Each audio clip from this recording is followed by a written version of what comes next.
Many terrifying animals live deep beyond the waves, like this vampire squid living 3,000 feet below the surface in almost complete darkness. This animal has a cloak, like a vampire's. That's why it's called the vampire squid. Deep down at the bottom, it can't use ink to defend itself. So this animal has developed an unusual tactic. It glows slightly to scare away predators. If this tactic fails, the vampire squid can turn its body inside out, revealing tiny spikes. When you translate its scientific name, Vampiroteuthis infernalis, it literally means vampire squid from the nether. Despite its terrifying looks, it's a harmless ocean animal. This previous creature was not from space, but this object definitely is.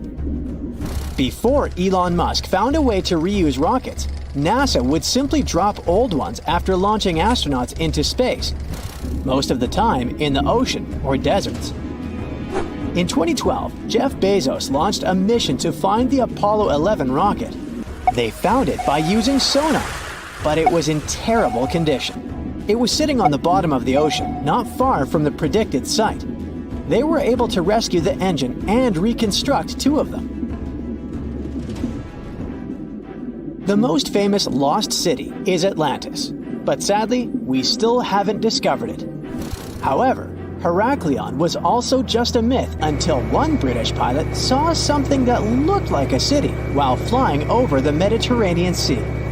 He reported it, and 60 years later, a group of divers went there. They were shocked when they found an entire city underwater. It was loaded with artifacts that could tell us a lot about the history of the place. Now it's one of the best underwater archaeological sites in the world. It's believed that the rising sea caused the whole city to go underwater. The Titanic sank in 1912. The wreck was claimed to be officially discovered 74 years later. In reality, though, a fisherman found the Titanic 8 years earlier while fishing in the Atlantic Ocean. He was pulling out his net when he spotted a head stuck in it.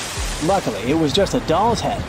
Years later, after the fisher had passed away, his son sold the doll to a doll collector.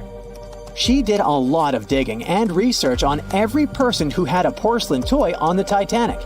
She found the owner of the doll. Ava Hart was on the Titanic and had a doll with her. Ava survived the catastrophe by a miracle, but her toy didn't. Hart even wrote about the doll in her journal, and every detail matched the toy found by the fisherman. The tripod fish lives deep in the abyssal zone, around 20,000 feet below the surface. It's adapted to such immense depths and uses its tripod fins to stay still on the bottom. This creature doesn't have big eyes, but even if it did, these eyes would be useless in the darkness.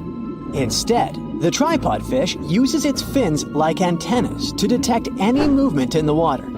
This creature doesn't have much luck when it comes to its love life, so it had to develop unique tactics to reproduce. One fish can be both male and female.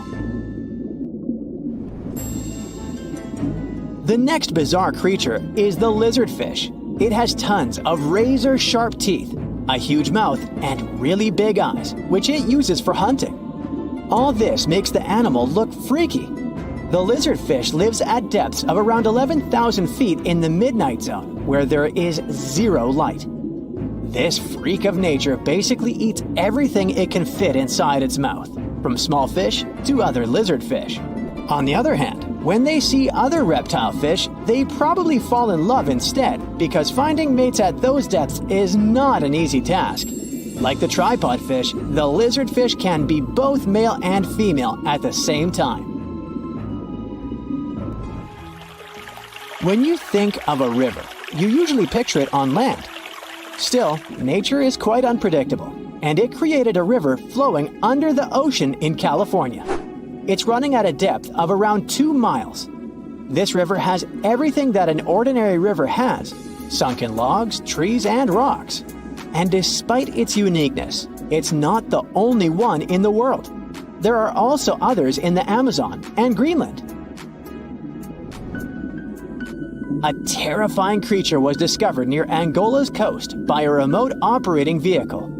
It looks like it doesn't have a head or a body. It was sitting at a depth of around 4,350 feet below the surface. After doing research, scientists concluded it wasn't anything from a sci-fi movie. It was just a cluster of siphonophores stuck together. In 2015, some random guy was diving in Caesarea, and something shiny caught his eye. He reached out, grabbed it, and realized it was a gold coin. After that, he examined the bottom and found out that there were many more. He reported the incident to the local authorities, and they concluded that he had found Arabic treasure. The coins were made of solid 24-karat gold and were a few thousand years old, but due to the perfect salinity and temperature, they looked brand new. The coins belonged to a ship carrying cargo. It was caught up in a storm and unfortunately sank. One of the weirdest things ever discovered was found in the Baltic Sea. It's an anomaly that looks as if it was created by a different civilization. It was discovered by Swedish researchers, and they basically had no idea what it was. They had to ask tons of other scientists for their opinions. When you look at this formation from above, it's 200 feet long and looks exactly like a fallen spaceship. It's hard to believe that it's a natural formation. But, spoiler alert, it's totally made by nature because the Baltic Sea has gone through many erosions throughout history. Most likely, the bizarre formation is the result of these processes. A group of divers in Madagascar were shocked when they found this 7-foot monstrosity of a knife on the seafloor. The speculation started immediately, and many said that the knife was from some giants that had fought Megalodons and lived on Earth thousands and thousands of years ago. That could make a nice story, but the knife is most likely a movie prop that was lost at sea. One of the ocean's most bizarre animals is the frilled shark. It's believed that this fish is the reason for all those sea serpent stories that sea explorers of the past wrote about. These animals live pretty deep in the ocean, but sometimes they can be seen in shallow waters. It's super rare, but possible. The frilled shark has a big mouth sporting around 300 teeth. It also has a long body that looks like a lizard's, and it is truly a unique species of shark. Its prey can be half of its size because this shark's stomach is like that of a snake, and it can swallow huge fish or crustaceans. Spotting a few worms in your garden is no big deal, but after seeing a 26-foot long one in the ocean, you will make your wetsuit a little wetter. This worm is super rare, and it's completely harmless to humans. It's actually not a giant worm. It's a cluster of zooids that are stuck together in a worm-shaped formation. They usually only eat plankton, bacteria, and other tiny things that can be found in the ocean. Probably the scariest thing in the ocean that is 100% real is the Magna Pinna, which can be found at crazy depths of 20,000 feet below the surface. This monster looks like an underwater Slender Man, but it's just a squid with really long tentacles that can reach a terrifying size of 8 feet. This guy has only been seen a few times, and basically, we don't know much about this creature so far. Well, hey there. We dive back in time and into the oceans over 500 million years ago. Just, because we can. Whoa, watch out. It's not Megalodon or giant sea reptiles you need to look out for here. It's a bizarre, unearthly-looking creature called Anomalocaris. The name means unlike any other shrimp. And I think you'll agree, it looks like a nightmarish cross between a shrimp and a modern-day centipede. 2 tentacles protruding from its face, each lined with razor-sharp teeth. Oh yeah, and this thing was about the size of your leg. With a wave-like movement of the flaps on each side of its body, it was graceful for a terrifying creature. It was also more advanced than any other life on this planet at the time. Especially those huge eyes. You have only one lens in each of yours. This giant shrimp had 16,000. That's 4 times more than a common housefly. And you know how good their vision is, good enough to dodge that swatter every time. All this allowed Annie to become one of the first animals on this planet to feed on others. Yep, here it is, Earth's first hunter. Its favorite meal? Trilobites. Hey, try a bite. Those are the ancient ancestors of crabs. Some of their fossils have marks on them in the same shape as the monster shrimp's mouthparts. Terrors of the past like this got to be so giant thanks to more oxygen in the atmosphere. A perfect example of this, Meganeuropsis. Imagine a dragonfly. Now make it as big as a cat, and with a wingspan longer than your arm. Megan, the monster-sized dragonfly, could easily grab other insects or even small animals, and she ruled the air with quick movements. Back then, there were still no large birds or other airborne enemies for this behemoth bug, so it was safe and free to grow as large as this planet would allow.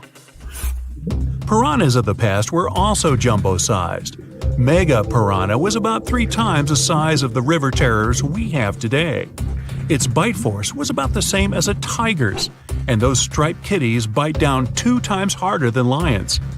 That means it probably not only dined on other fish and any land creatures that, got too close to the water, but it could also easily crunch down on large turtles and other unlucky shelled creatures. And fun fact, modern-day piranhas bark like dogs when they're about to enter a confrontation. It actually sounds more like a frog's ribbit.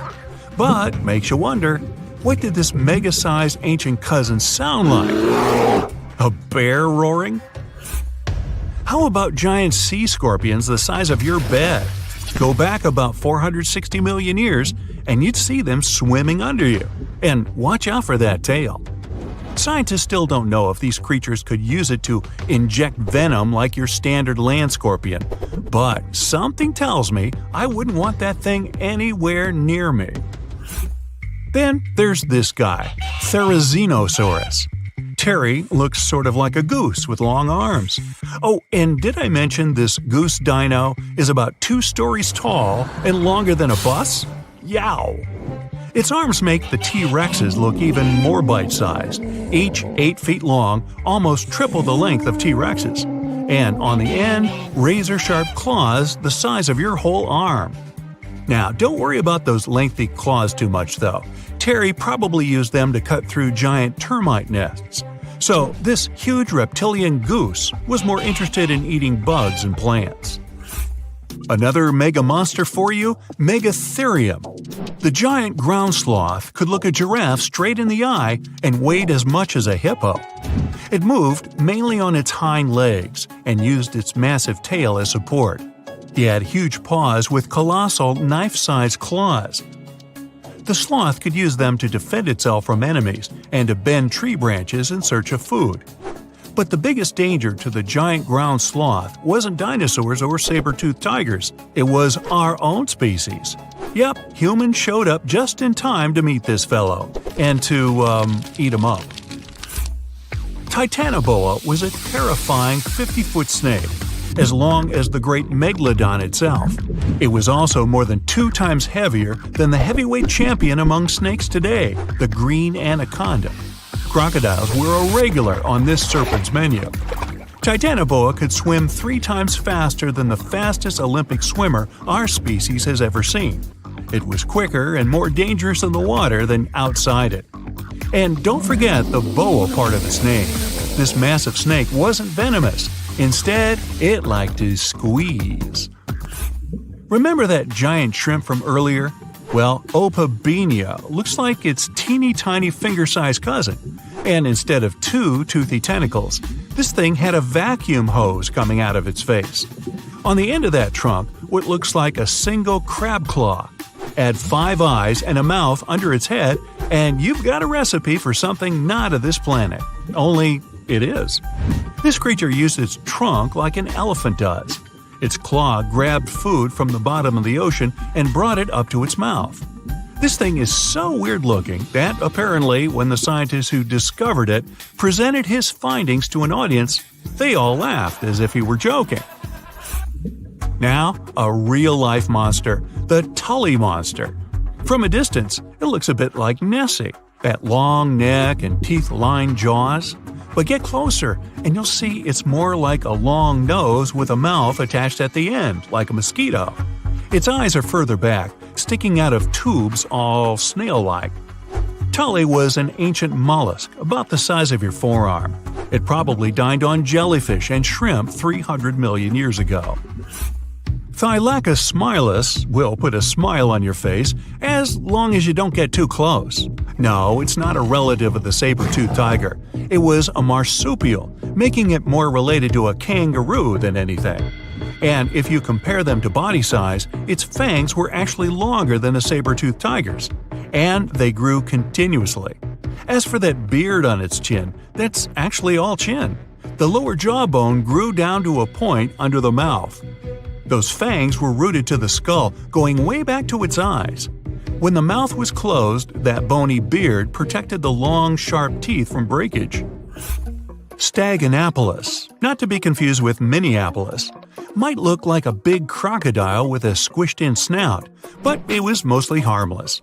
Its small head and very few teeth meant the reptile didn't have much to work with when protecting itself.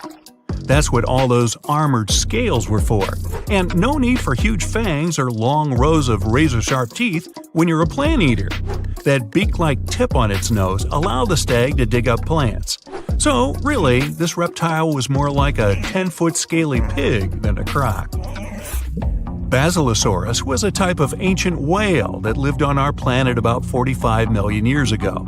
Not quite as long as a blue whale, but this guy was still big enough to munch down on other whales and even sharks. Some people believe these monsters could still exist today. Eyewitnesses claim to have seen a giant sea dragon, and Basilosaurus fits the description. Plus, 90% of our oceans are unexplored. There's plenty of space to hide a sea monster. But scientists haven't found any fossils of this ancient whale younger than 3.7 million years. So, this myth is busted. Stegosaurus is one of the most recognizable dinosaurs that ever lived. It can easily be distinguished by those huge spikes on its tail and the bony plates on its back. It was twice as long as a giraffe and nearly 5 times heavier. But compared to its body size, it had the world's smallest brain. It was no larger than a dog's. Pelagornis had the largest wingspan of any bird ever discovered. It was twice the size of the largest bird today, the wandering albatross. Such huge wings made it hard for the bird to take off. It could only do so by jumping off cliffs. And when it finally spread its wings, this giant could only go about 40 miles per hour. The fastest bird today can reach speeds 5 times that. This sleek, state-of-the-art submarine named Ran was sent to explore the depths of Antarctica. But as soon as it discovered something, it mysteriously disappeared. So, what happened? It all started when scientists wanted to explore one of the most remote and mysterious places on Earth, the Dodson Ice Shelf in West Antarctica. This ice shelf, silent giant, stretches 30 miles wide. That's almost the length of New York City. It stands between 2 icy promontories, the Martin and Bear Peninsulas, and it hides an entire world of geological mysteries. If you think that Antarctica is nothing but a desert of super thick snow and ice, you're wrong. There are entire landscapes hidden deep down there. The underside of the Dodson Ice Shelf is a rugged, dynamic terrain shaped by the slow, relentless forces of nature. There are towering ice formations, deep troughs, and bizarre structures stretching for hundreds of feet. Scientists are super curious about it, but as you can imagine, this landscape isn't easy to explore at all. To find out more, we have to scan the area with satellites or try drilling through the snow, trying to collect the big picture, piece by piece. But these methods only gave us vague hints. The real breakthrough happened when scientists came up with the idea to let the submarines explore it. Autonomous submersibles could swoop deep into the icy waters beneath the Dodson Ice Shelf and tell us what's up down there. These robotic explorers have fantastic advanced sonar systems. It's that thing that bats or dolphins do. They can use sound to see the world. Basically, they send out sound waves underwater, and when those waves hit something like the ice shelf above or the seafloor below, they bounce back to the system. Animals feel how long it took for the sound waves to return and how they changed. And this helped them understand what's located where. For example, clicks that dolphins send out tell them where the fish are. We copied this crazy evolutionary trick and adapted it to our underwater exploration. Only our version is much cooler, with a higher level of precision, so we created detailed maps of the environment. The Rand submarine was one of those robotic explorers. It was named after the Norse deity of the sea.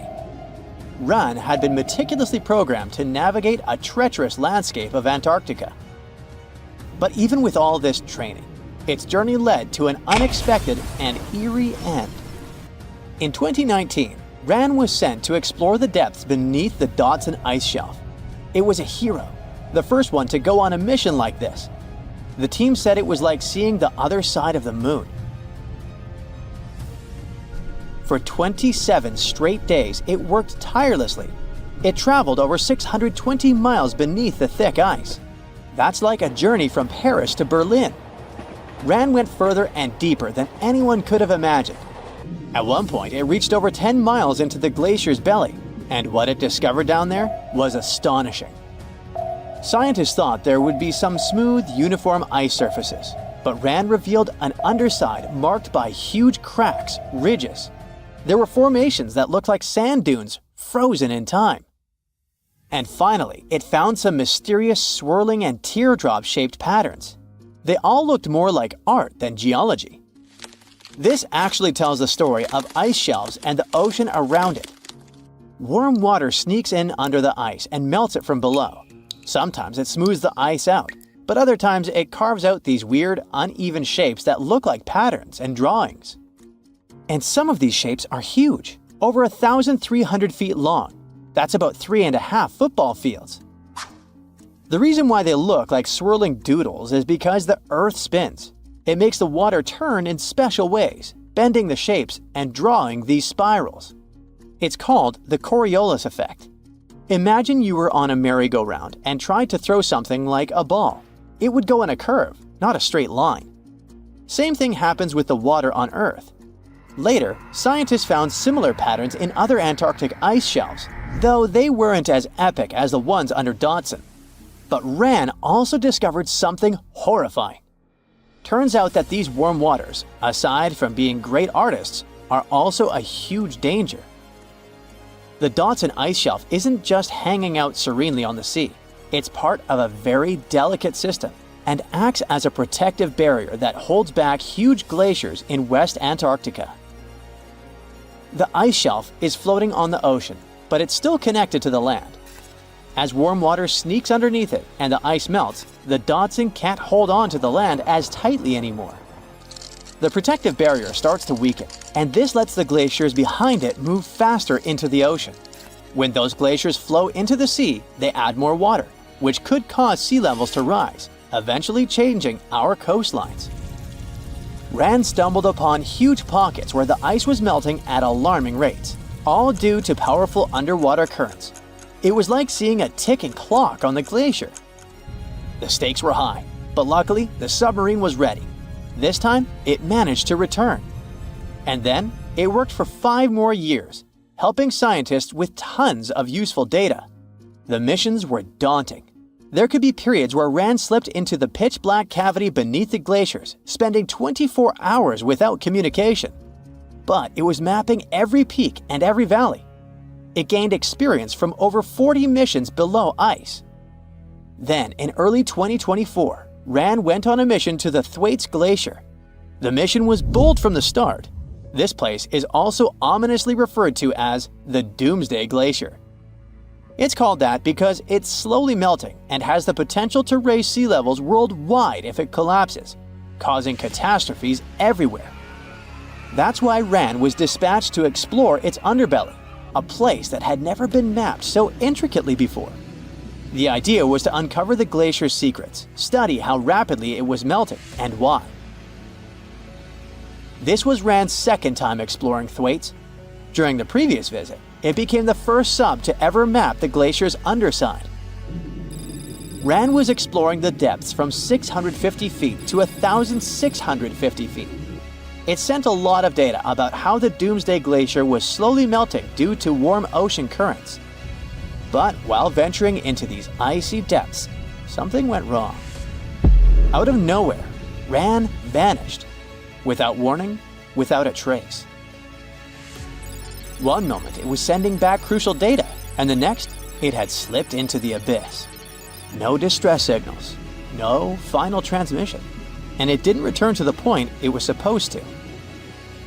People sent extensive searches, helicopters soared overhead, drones buzzed through the frozen skies, but no sign of the submersible emerged from the glacier's grasp. After a while, RAN's batteries would certainly run away, so at this point, it had definitely been swallowed by the abyss beneath 1,500 feet of ice. That was a huge and sad loss for the scientific team. The scientists at the University of Gothenburg are now looking to replace RAN and continue their important research under Thwaites. To this day, scientists have no idea what happened to it. Some say it may have been trapped in the ice. Others believe it was pulled away by an unseen current. It also might have collided with something unexpected.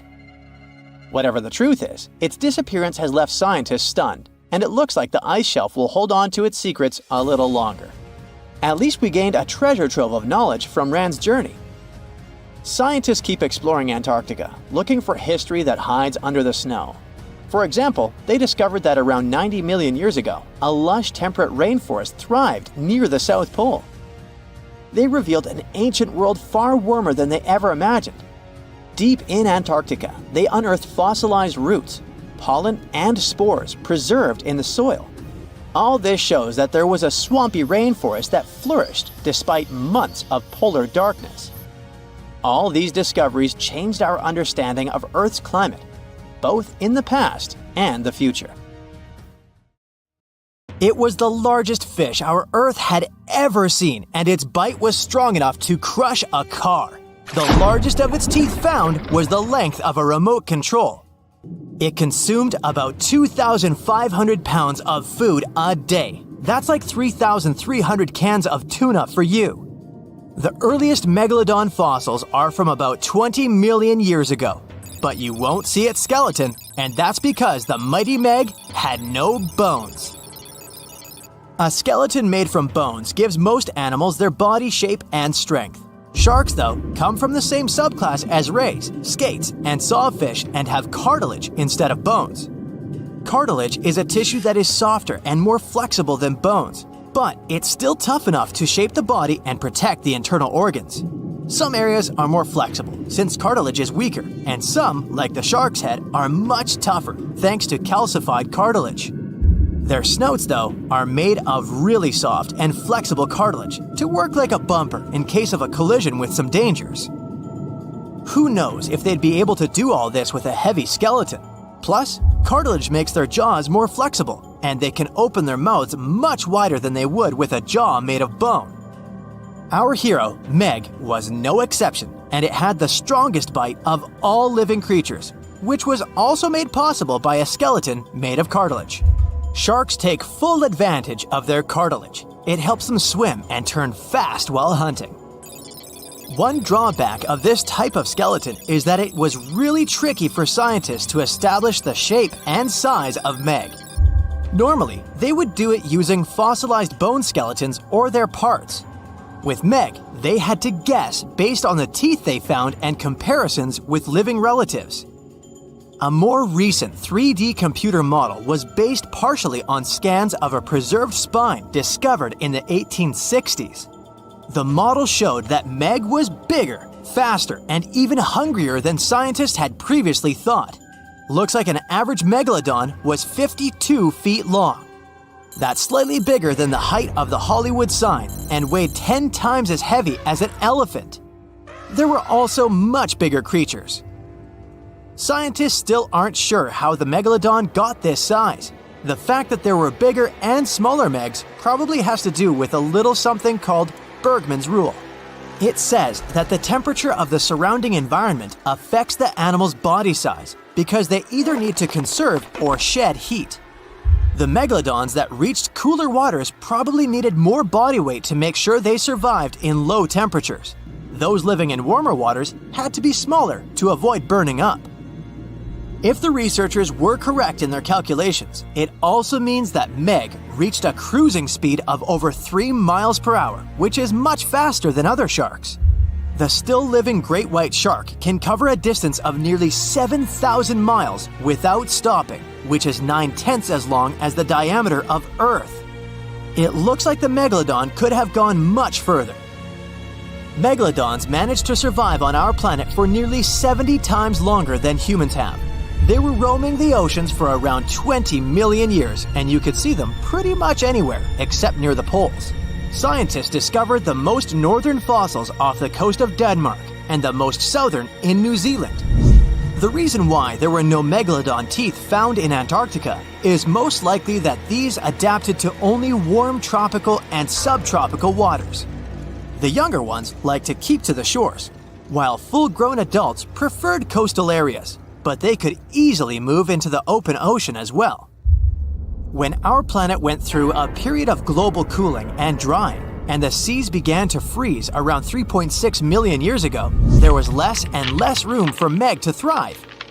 Much of their prey, like smaller whales, seals, and sea turtles, disappeared or relocated to waters that were too cold for our hero. And at the same time, the number of its natural competitors, like smaller predatory sharks, like the great white shark, and whales, increased. This shifting food chain dynamics could have been even more dangerous for the Meg than the cold ocean water. You're used to seeing them on the big screen as heartless monsters, but these huge sharks were actually loving and caring family guys. Scientists discovered several megalodon nursery areas in Florida, Maryland, Panama, and off the coast of Spain. It looks like they gave birth to their young in shallow water environments. Then, little Megs would stay there with adults protecting and raising them until they were ready to fight off predators. The mighty Meg had 276 teeth in 5 rows in its mouth. Similar to other sharks, it was fast in replacing its worn-out or lost teeth. With 4 or 5 rows of teeth in its mouth, it basically acted like a conveyor belt, able to grow back damaged or missing teeth. This means that an adult megalodon probably would have grown several thousand teeth throughout its lifetime. Although the great white shark is often mentioned as Meg's closest relative, they'd hardly be distant cousins.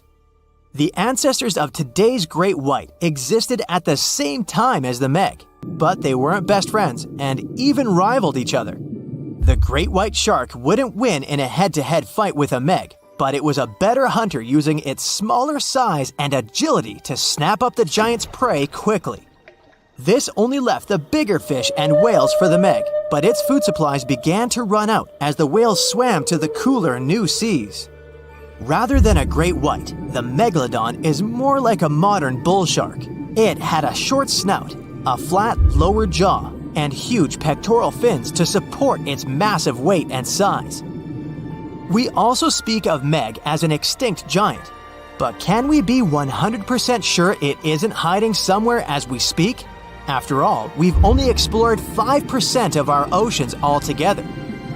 The Mariana Trench is the deepest oceanic trench on Earth, and you could dip the whole of Mount Everest in its deepest part, and over a mile of it would still be above the surface. If a megalodon or two needed a place to hide, that would be the perfect spot. It wouldn't be the coziest place to live, though, with its cold water and total darkness. Plus, the pressure there is 1,000 times stronger than at sea level. So, if a Meg really were hiding down there, it would have serious issues with its teeth, because calcium would dissolve under that pressure. To survive here, it would also need to learn to navigate in complete darkness. That means it would have either become bioluminescent or evolve to grow massive eyes like the giant squid. If the Meg were still around and true to its dietary choices, it would have to eat smaller fish, and that would be a problem for us humans. Especially those of us who love fish, that is. And the ocean isn't cooling down these days. The Megalodon would love its temperature and would thrive and reproduce faster than ever. Those giants would create some massive problems for cargo ships and cruising vessels. In case you're now scared at the thought of meeting a Megalodon, relax. Most scientists don't think it's possible because of our hero's size. Most foods that Megalodons like to eat live in shallow ocean areas and not in the deep, deep sea. Meg would need to come up for dinner every now and then, and it's kinda hard to miss a creature this big. They're both giant prehistoric creatures to us, but the Megalodons and the dinosaurs never actually coexisted. The dinosaurs probably died out about 66 million years ago. Megalodons seem to have appeared a bit later. The giant shark that terrorized the oceans some 20 million years ago. For 13 million years, this 60-ton beast dominated the warm waters of our planet. Though, some believe that the Meg still lives in the most remote and deepest parts of the ocean. It's a hot summer day. It seems only logical to go for a swim in the sea. You're floating on your back, completely relaxed. Your eyes are closed. Your breath is even. Water's pleasantly cool around your body. A light breeze touches your face. You feel calm enough to doze off. Suddenly, something bumps into your leg. Yanked out of your half-slumber, you begin to flail until you're face to face with the invisible danger. Luckily, all you spot is a couple of easily recognizable fins and cute smiley snouts. Phew, just dolphins. Guess you're lucky to meet them in the wild. These amazing creatures are so close, you can touch them. You've heard people say dolphins' skin feels rubbery, but to your mind, it's more like the inner part of a hard-boiled egg. One of the animals is so close to you that its salty smell fills your nostrils. You know, though, that dolphins don't have sweat glands. It means they don't sweat and are pretty much odorless. The smell you sense comes from the water they swim in. The largest and most ferocious predator to ever haunt the oceans, the Megalodon shark dominated the seas for centuries before coming extinct millions of years ago. However, scientists managed to discover very few remnants of the giant shark. Everything we know about the great beast we've learned thanks to fossils of its giant teeth, which are just about the size of the average human hand. A Megalodon skeleton has never been discovered. Shark skeletons are made mostly of cartilage, meaning that they decompose quickly. Luckily, sharks continuously shed and regrow teeth throughout their lives. One shark can go through 40,000 teeth in a single lifetime.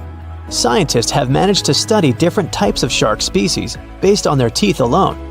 The Megalodon shark had around 276 teeth. When they fell out, those teeth landed in the seabed where they stayed for millions of years, fossilizing. Scientists found those teeth, and they're the only real record we have of the Megalodon's existence. Megalodon teeth have been discovered all over the world. It means that unlike other marine animals of its time, the Megalodon was intercontinental. Even today, most sharks and marine animals tend to stick to one sea or ocean.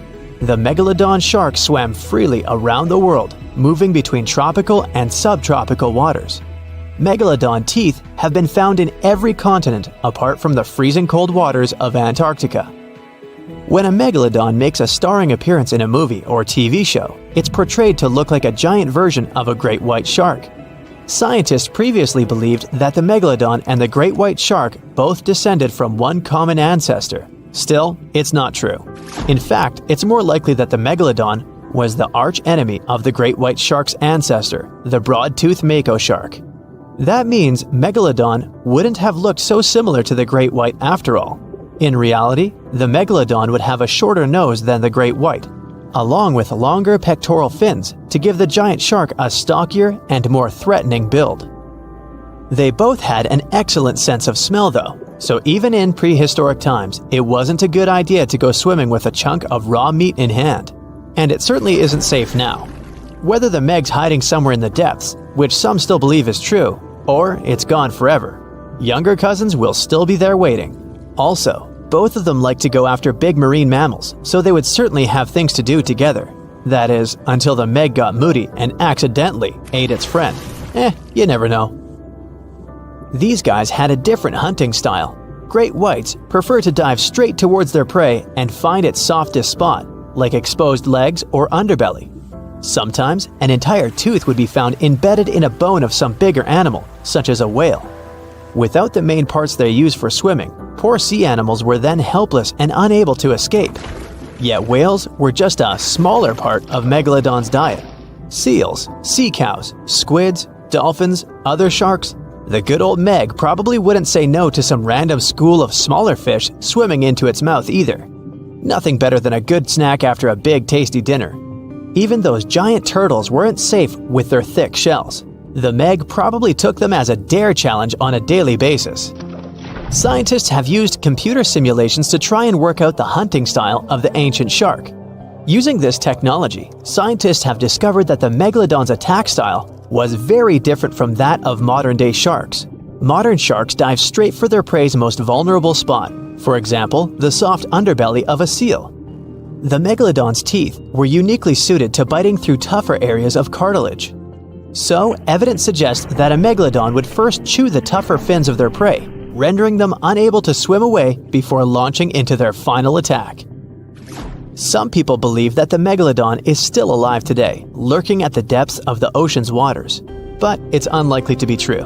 Megalodons are a warm water species, which means they would be unable to survive in the cold waters of the deep ocean. Most of the Megalodon's potential prey live in shallower waters, meaning there would be very little for the Megalodon to eat at deep sea level. Simply put, if there was an animal as big as the Megalodon still living today, we would have spotted it by now. It is unlikely that you'll run into a Meg though. The sharks, like us, preferred warm coastal waters. Deep ocean living would be too cold for the beasts, and food would be scarce. Their entire bodies would also have to evolve to avoid being squished by the enormous water pressure down there. It's unlikely they're still around, but not impossible. Some good news if you do run into one is that the shark is pretty unlikely to eat you. You are way too small a meal for the Megalodon, even if you have a couple of friends with you. This guy eats whales that are over 50 feet long. If you're having a beach party though, it's a different story. In a beach full of swimmers, the shark very well might creep up, scooping several humans into its giant mouth without even chewing. The fearsome name Megalodon comes from two Greek words, megas, meaning big, and odont, meaning tooth. Combined, they mean big tooth, and it certainly lives up to its name. Just one of its chompers is the same size as a human head. It had 276 humongous teeth in total, across 5 terrifying rows. In all of history, only a couple of saber-toothed cats and the T-Rex had consistently bigger teeth. Now that's a showdown I'd like to watch. The Megalodon vanished millions of years ago, leaving only huge teeth to be found by modern archaeologists. They literally disappeared with very few traces left. Scientists believe that over time, deep sea levels dropped and the ocean's temperature went down rapidly. Over a third of all marine life was wiped out as the oceans cooled and the number of animals at the bottom of the food chain plummeted. This had a catastrophic effect on the hungry predators at the top. Sorry guys. It became way too cold for these sun-loving sharks too, which made it difficult for them to reproduce since they gave birth in warm waters. The Megalodon is usually described as a sort of great white shark, but this is just a common myth. In fact, the ancestors of today's great white existed at the same time as the Meg, but they weren't best buddies and were even in competition with each other. The great white shark was a better hunter using its smaller size and agility to snap up the Meg's prey quickly. They were also known to eat Meg pups, who were only half their size. This didn't exactly help the whole extinction thing. While a great white was no match for an adult Meg in a head-to-head fight, they sure weren't scared of stealing their food. This only left the bigger fish and whales for the Meg, but its food supplies began to run out as whales swam to the cooler new seas. The whales adapted to prefer the colder temperatures, leaving our friend the Meg behind.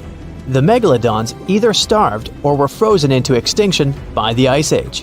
Rather than a great white, the Megalodon is more like a modern bull shark. It had a short snout, a flat lower jaw, and huge pectoral fins to support its massive weight and size. As scary as they are, these sharks were actually caring family guys. Several Megalodon nursery areas have been discovered in Florida, Maryland, and Panama. They gave birth to their young in shallow water environments. We know this from discovering loads of tiny Megalodon teeth found in these areas. I wonder if they had nannies too. There's a creature somewhere deep in the ocean, looking for prey that would make Dracula himself proud. It's been around since before even the dinosaurs walked the earth. It has no bones or jaw, but it doesn't stop this underwater vampire from hunting. The name of this eel-like parasite is the Pacific lamprey. The English monarch loved this fish so much that he defied doctors' orders to stop eating lamprey flesh. He got sick every time he'd have the original gooey fish. But the lack of bones and the fact that this lamprey tastes like slow-cooked beefsteak made the royal fall in love with the fish once and for all. The product of this love was a chill in his aged body, some heavy sweating, and some other scary symptoms, which eventually took his life and interrupted his 35-year reign. The lamprey is way better at surviving, as it lived through at least 4 mass extinctions. Its ancient ancestors evolved over 450 million years ago. There are around 40 living species of lampreys still thriving across the world. The Pacific lamprey is just one of them. These creatures have cartilage instead of bones, and a third eye, which is a special light-sensing organ on the top of their heads. Instead of a regular jaw, they have a sucker mouth surrounded by teeth. It's perfect for latching onto prey and sipping up body fluids like underwater vampires. Once they pick a victim, they suction it, making a seal that's almost impossible to break. Scientists believe the Pacific lampreys don't munch on flesh. Female lampreys lay up to 200,000 eggs in nests that stay in fresh water for 3 to 4 weeks. Once the larvae hatch, they burrow into sediment and stay under the sand for up to a decade. When they hit their teenage years, these miniature Draculas re-emerge and migrate from freshwater all the way to the Pacific Ocean. This journey isn't the easiest, and it takes some changes to its appearance and physiology to adapt to a huge change in salinity. After several years, they go back to freshwater to reproduce. Pacific lampreys can use chemical clues released by their larval migrating pals to find their way. They can travel hundreds of miles inland to find the perfect spot for spawning and rearing. It's not always the same place they spawned in. Many species of birds, mammals, and other fish can appreciate the fatty flesh of lamprey. This makes them some of the most valuable players in freshwater and marine ecosystems. Another lamprey type, the sea lamprey, is native to the Atlantic Ocean. It's not that dangerous when it's at home. But once it gets to the Great Lakes, it becomes a real threat to the 4 local native species of lamprey. The sea lamprey is up to 4 times bigger than the lake species. It has unlimited food and spawning grounds, and no natural predators here, so it becomes cocky. It secretes an enzyme that doesn't let the blood clot. Once it attaches to some unsuspecting fish, it spends the next several months feeding off of it. And even if the fish shakes the lamprey off, it doesn't have long to live because the mark the predator leaves behind. Sea lampreys aren't interested in humans, but can accidentally latch onto a swimmer. It won't be fatal, but it's not the most pleasant sensation, and you need to get the spot of the impact disinfected. The Australian box jellyfish looks harmless, but it's considered the most venomous marine animal. Unlike other kinds of jellyfish that float with the current rather than swim, this creature can reach an impressive speed and choose its own direction. It has tentacles covered with tiny darts loaded with poison. People and animals that get unlucky enough to meet with those tentacles face some scary and sometimes even fatal consequences in a matter of minutes. Before you decide to never revisit the ocean, you should know that only a few out of around 50 existing species of box jellyfish have venom that is lethal to humans. There are some not-so-dangerous species living in warm coastal waters worldwide. And the most dangerous ones are in the Indo-Pacific region and northern Australia. A blue-ringed octopus spots a signature psychedelic color and the ability to take away your life. This cute-looking sea monster likes to spend its time in the soft, sandy bottom or shallow tide pools and coral reefs. It normally hides in underwater crevices, among shells or debris. If you disturb it, the octopus will activate its tiny color-changing organs and demonstrate its blue rings as a warning signal. The next step will be releasing a venom 1,000 times more powerful than cyanide. This venom is more toxic than that of land mammals. The octopus normally uses it to hunt crabs, shrimp, and small fish by pecking them with its beak and paralyzing them. There is no known antidote for the venom, so if you ever see this sea creature, the best you can do is to stay away from it. It bites without any pain, so you might notice when it's too late.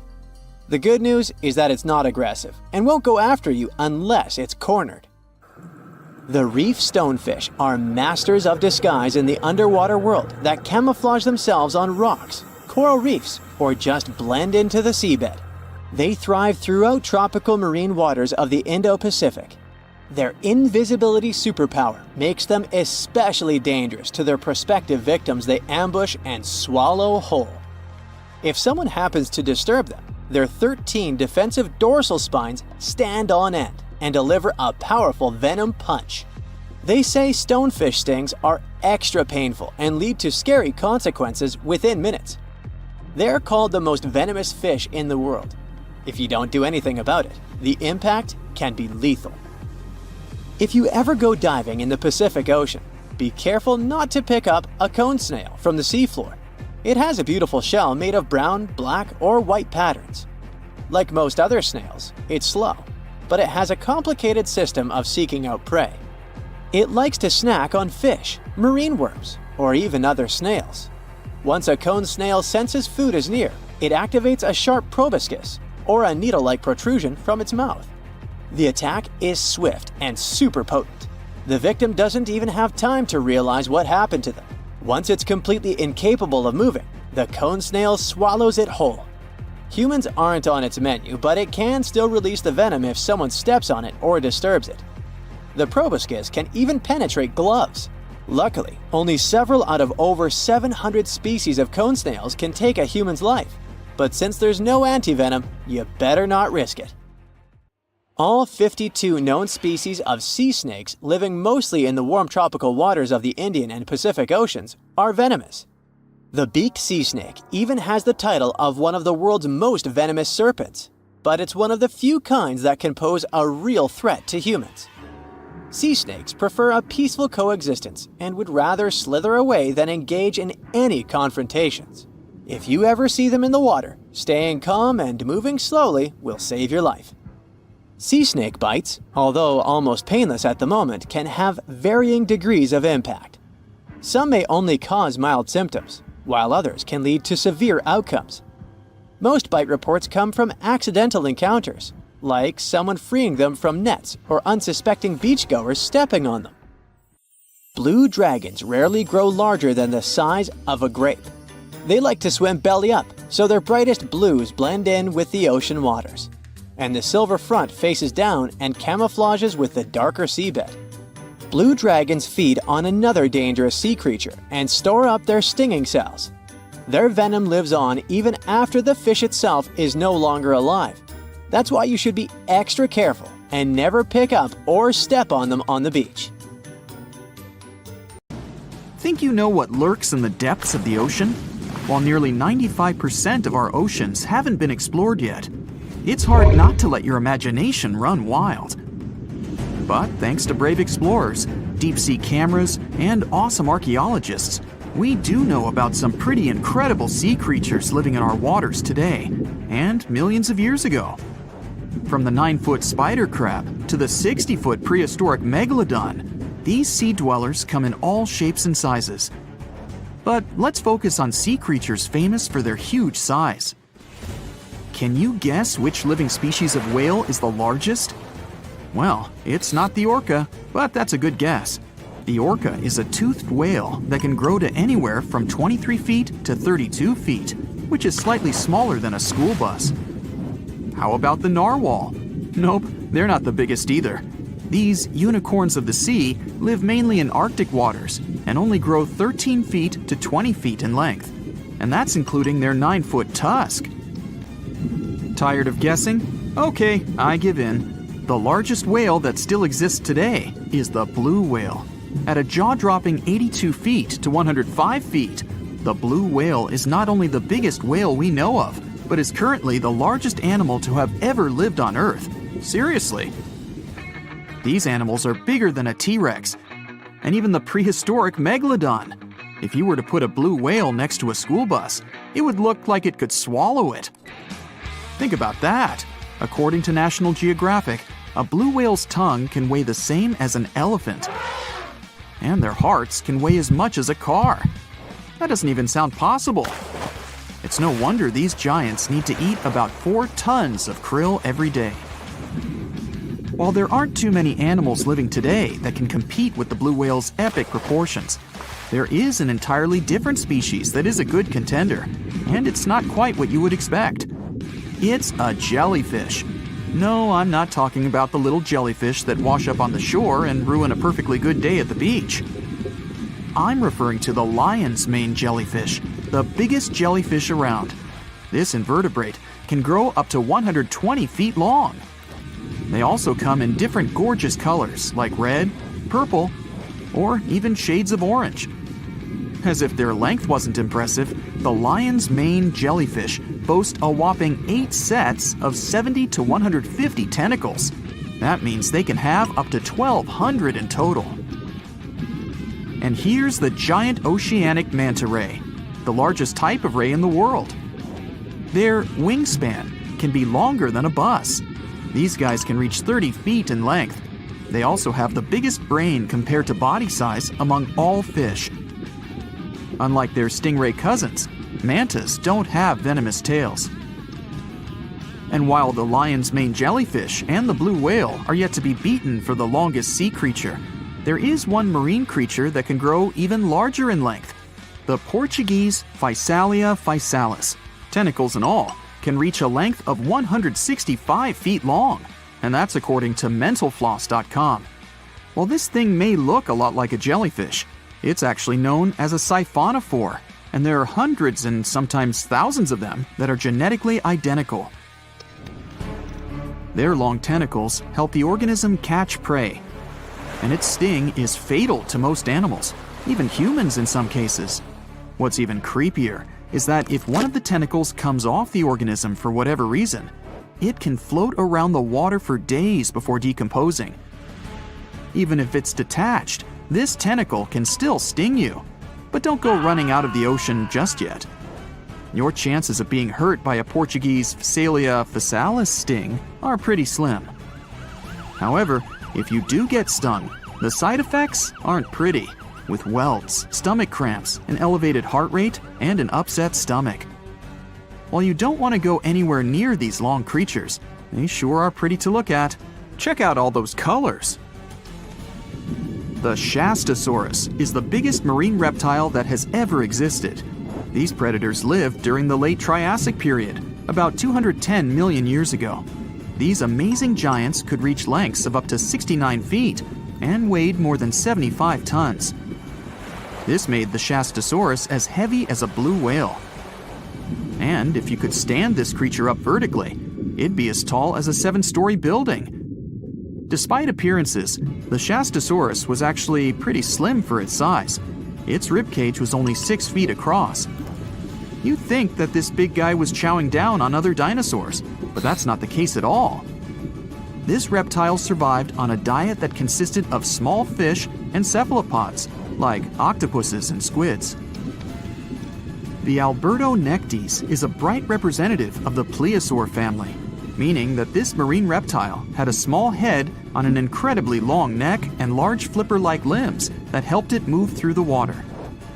These creatures occupied the seas around North America 76 to 70 million years ago. The length of this sea monster could reach 38 feet, with its neck taking up 23 feet of that length. Its neck was a true record breaker. It had a whopping 76 bones in it. No other animal known to humankind has had so many vertebrae in its neck. Scientists aren't sure why they needed such a lengthy neck. They might have used it to collect shellfish off the seabed, or perhaps it helped them capture their main prey, fish and squids. This aquatic reptile also had gastroliths in its stomachs. Some of them were as big as 5.5 inches in diameter. The Tylosaurus belonged to the Mosasaur family. It dominated the shallow seas of North America about 85 to 80 million years ago. This was an enormous predator, with the biggest representatives reaching 45 feet in length. It had a narrow hydrodynamic body with a blunt, powerful head that the animal used to ram and stun its prey. Its body was equipped with agile flippers and a long tail decorated with a maneuverable fin. The Tylosaurus was a carnivore, and its diet included not only fish, turtles, and small sharks, but also other mosasaurs, plesiosaurs, and flightless birds. Meet Ophthalmosaurus. This prehistoric reptile thrived during the late Jurassic period and lived in oceans all over the world. Ophthalmosaurus weighed somewhere around 6,000 pounds and grew to approximately 16 feet long, according to newdinosaurs.com. That's about the same length as the beluga whale that exists today. It's too bad these guys went extinct before we had a chance to see them ourselves, as their cartoonish wide eyes and dolphin-like features are pretty darn cute. Of course, the Ophthalmosaurus evolved over time to become ophthalmologists, or eye doctors that we know today. No, that's just a lie. Just testing you. The Mosasaurus is a truly gigantic predator that dominated the seas all over the world about 66 million years ago. According to fossil evidence, some specimens could be more than 50 feet in length. This fact makes the Mosasaurus the biggest marine carnivore of its time. One of the most terrifying things about this creature was its crocodile-like head, decorated with literally hundreds of razor-sharp teeth, neatly organized in 2 rows on both jaws. The thing is that it was pretty challenging for the Mosasaurus to grab its prey in the water. That's why it had all these teeth, plus something special: pterygoid teeth anchored to the bones on the roof of its mouth. This made hunting and holding onto its prey much easier. The Styxosaurus belonged to the plesiosaur family and lived during the late Cretaceous period, around 85 to 70 million years ago. Upon first glance at this dinosaur, you might mistake it for a sea snake, and it'd be an honest mistake. Styxosauruses were about 35 feet in length, but over 16 feet of that consisted just of their long snake-like neck. They had a comparatively small body and weighed approximately 4 tons. Their mouths were full of razor-sharp cone-shaped teeth that they used to catch fish. They didn't need to chew their prey, thanks to the 200 small stones called gastroliths in their bellies that probably aided in digestion. At the same time, some scientists believe that the Styxosaurus used these stones to sink to the ocean bottom in search of particular types of fish. Looks kinda like Nessie to me. Wanna high-five a sea creature? Well, put your hand up for the Tasmanian red handfish. This fish doesn't swim like a fish. It walks. It uses its flipper-like hands to stroll around on the ocean floor. These bottom walkers are disturbed by swimmers and boats a lot. Some people even want to take them home as pets. I think it's better to just give them a wave and swim on by. The vampire squid. Its species name is Vampiroteuthis infernalis, which translates to vampire squid from hell. Oh yes, this vampire squid means to terrify everyone with its name, its dark red color, its spikes at the bottom, and the scary fact that it can basically turn itself inside out. The vampire squid loves putting on a good show, but it's as harmless as a kitten is to humans. It's as if Dracula scared the pants off you, but he didn't have blood-sucking fangs. The vampire squid feeds on food particles from plants and animal matter floating near the ocean's surface. Since they're not predators, they need good defensive strategies, and their vampiric look is designed to ward off large creatures who want to eat them. Turning themselves inside out is a defensive mechanism since the spiky areas in the inner skin are more intimidating. They also shoot out a substance that does not have color, but is packed with bioluminescent particles to distract predators. The vaquita. Going out on a boat off the coast of Mexico sounds like the perfect vacation. The sun, the blue water, the most endangered sea creature. Wait, what? The vaquita isn't dangerous, but don't expect it to stick around to say hello or sign any autographs. It's incredibly shy. This little cow, that's what it means in Spanish, is one tiny sea mammal. With those black markings around its eyes, it looks more like a sea panda to me. Seeing one should make you feel very special. They're on the brink of extinction. mostly because they get caught by accident in fishing nets. It's estimated that there's only 10 left in the wild. The blue dragon. This little creature looks like something out of a kid's fantasy movie. It's called the blue glaucus, casually referred to as the blue dragon or blue angel. It can be found in many places, the Atlantic, Pacific, and Indian Oceans. It's kind of a mollusk and it only grows to be about an inch long. What you think is the back is actually the mollusk's bright underbelly. It regularly floats on its back so that its blue colors help it camouflage with the water's waves. The blue dragon isn't just pretty, it's also smart. It usually feasts on Portuguese man-o'-wars, also known as Physalia physalis. The blue dragon stores their stinging cells for later use, in essence, stealing their defensive mechanisms. When the blue dragon is threatened, it releases those stinging cells it stored, directing them at an enemy to sting them with more power than the Portuguese man-o'-war would have been capable of. As they can store a huge amount of stinging cells, they can be a threat to humans. So, if you find one, don't pick it up. It's best to admire it from a distance. The barrel-eye fish. If you ever wanted to have Superman's X-ray vision, looking at the barrel-eye fish will make you feel like you gained that superpower at some point in your life without even realizing it. The barrel eye has a transparent head, so you can see how their eyes and brain look inside. This magnificent creature lives in the deep sea.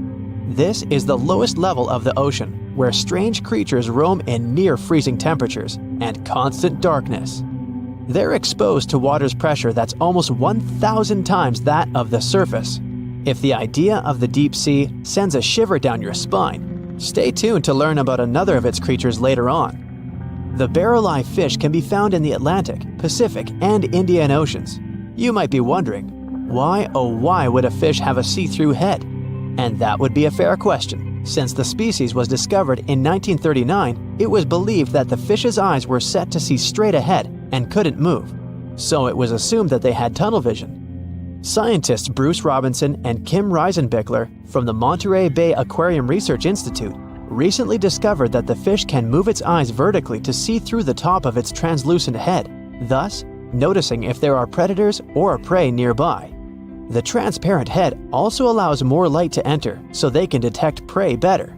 It's believed that the barrel-eye fish eats jellyfish and small fish species. If you dive in the ocean at night, you might be lucky enough to see how orange ball corallomorph blooms in the dark. But make sure to be quick because as soon as you turn on your flashlight to take a good look, it will retract its tubes back into itself. The Megalodon. The whale shark isn't the biggest shark known to humans. If the entire shark species were a kingdom, the prehistoric Megalodon would be the ruler of the sea. Megalodon roamed the ocean a long time ago, about 15.9 to 2.6 million years back between the early Miocene and late Pliocene eras. While they've long been extinct, people are still amazed to learn about these gigantic sea beasts. Megalodon could reach anywhere between 45 feet to 60 feet in length with jaws more than 6 feet wide. A fossil of a tooth that once belonged to a megalodon measured at 7 inches. Needless to say, I'm pretty stoked that these guys have long been extinct. But there's still some adventurers out there hoping to meet this monster one day. The Dumbo octopus. This adorable creature, or creepy creature, or however you want to see it, is officially called Grimpoteuthis. More casually, it's referred to as the Dumbo octopus, named after the Disney character. Though Dumbo, the elephant, not the octopus, was teased for his big ears, it's highly unlikely that this adorable octopus gets teased by its water neighbors. They are the deepest living octopuses, living in the deep sea, and you know how scary that place is. They're only about 8 inches tall and spend their days hovering just above the seafloor eating snails, worms, and other food they find in the current or near ocean vents. There are nearly 17 species of Dumbo octopus, and they all have differences in height, color, and body parts. If you can't get enough strange animals, you'll be glad to learn that the deep sea has barely been explored by humans. So keep an eye out. There are bound to be more fascinating animals discovered in the deep in the future. The sea angel. These creatures might look and sound pretty cute, but their diet is far from sunshine and lollipops. Their favorite food are sea butterflies. They lay mucus traps for them and wait in ambush. The squat anemone shrimp. This shrimp is tiny, only 0.5 inches. It's also known as a dancer shrimp because of its peculiar behavior. When agitated, it raises its bottom above its head and does a little dance. Divers also say it readily jumps on their hands and cleans them. The coconut crab. This guy may look pretty creepy, especially when the sun goes down. Mature coconut crabs are around 3 feet in length. Their preferred foods are coconuts, but they can also hunt down lizards and even large birds. The slender snipe eel. Slender snipe eel is a slim and long creature that's still a mystery for marine scientists. It's 4 feet long and it has at least 750 bones in its spine, which is much more than any other animal in the world. The sea pen. Sea pen is 7 feet long and it has a lot of varieties, but most of them look indeed like a pen or a quill. The similarity is even more striking when the animal has a water-filled bulb that anchors it to the floor. The Persian carpet flatworm. This creature looks indeed like a carpet, despite being very small by comparison. It's only 4 inches long, able to become both male and female. It doesn't really mate with other flatworms. Rather, it fights them for the right to bear posterity. The flamingo-tongued sea snails. Tourists love these extraordinary snails for their pretty colors, thinking it's a shell, but in fact, the shell is quite dull and hidden underneath colorful soft tissues. They eat softer, toxic parts of corals and store their toxins to protect themselves. Now, if you step on a sea urchin, you're gonna know right away. Look at those spikes. Get the point? Ow! While they're not aggressive, they've got a great defense going against any creatures that want to eat them.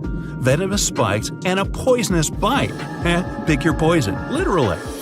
They live in all of the oceans of the world, so avoiding them is out of the question. They mostly hang out in shallow water, hiding in rock pools and reefs, so unmindful people step on them a lot. The long venomous spikes of the urchin look like needles. Feel like them too. They can go in quite deep, plus they release a strong toxin. The cure? Remove the spikes quickly and wash with salt water. One small marine mammal just loves sea urchins. Any guesses? It's the sea otter. Don't let its cuteness get in the way of its toughness. These mammals rarely leave the water, and that even includes taking naps. Holding hands with other otters keeps them from floating away from the pack. Their fur is the densest on the planet, up to 1 million hairs per square inch. Hey, we humans only have about 2,000. They're also good with tools. They can use rocks to hammer open shells. Hey, how else would you open a sea urchin? You ought to try it sometime. Stonefish aren't going to win any beauty contest unless the pageant is for Best Rock Lookalike. Their tiny, unreflective eyes and rough skin blend in perfectly with their environment. A large head, an even bigger mouth, and a home full of, it's rocks. And just because you're on the beach doesn't mean you're safe. Stonefish can survive for 24 hours out of the water. Stepping on one or even handling one won't be that fun. Their dorsal fin spines have extremely strong venom.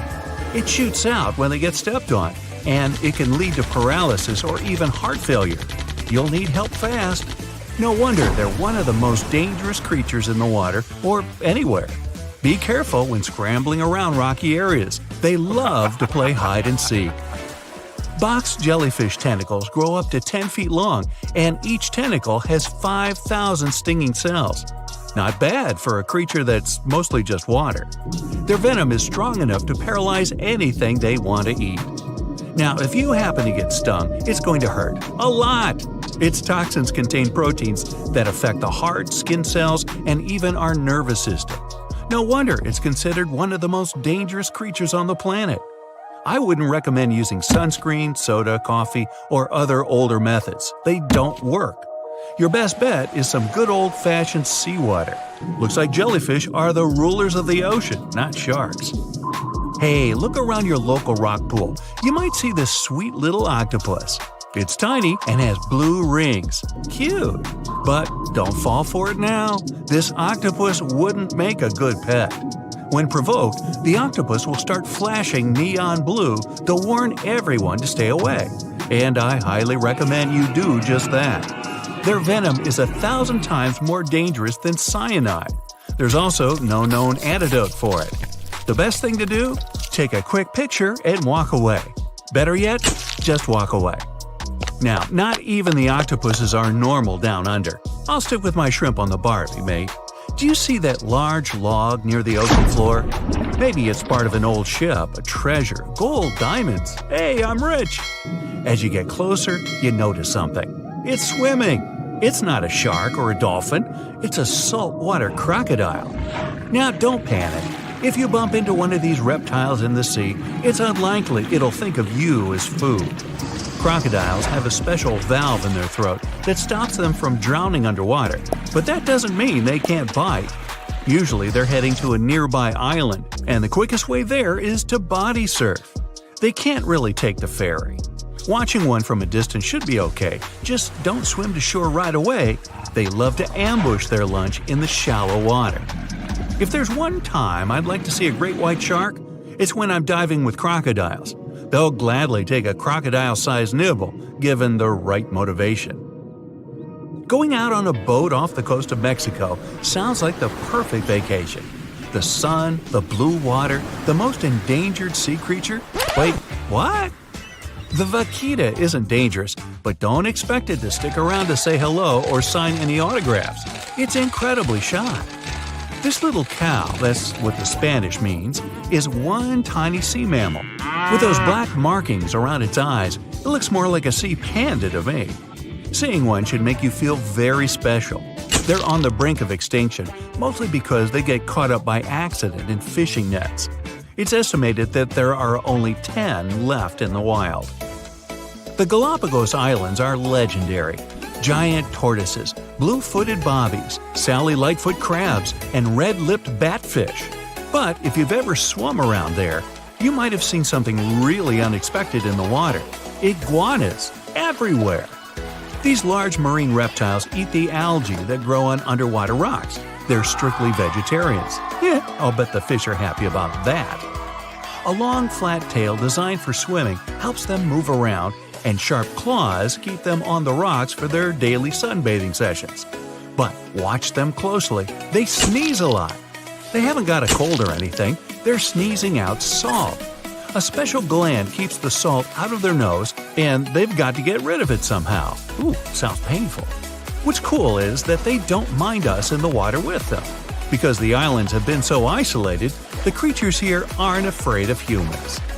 Now, if picking up shells on the beach is something you like doing, make sure the shell you collect doesn't already have an owner. Snails are everywhere in this world, and they're mostly harmless to the touch. But there's always one, ruining it for everybody. Trust me, the cone snail is nothing like its land-based brothers. It's not vegetarian. There are over 500 species of this venomous sea creature, with a few that can really hurt you. These little snails are extremely vicious. They inject their venom through a harpoon-like tooth, and they don't even floss. They're capable of paralysis, blindness, lung failure, and even worse. Best give some respect to your backyard snails. You don't want them calling this thing in as a backup. Want to high-five a sea creature?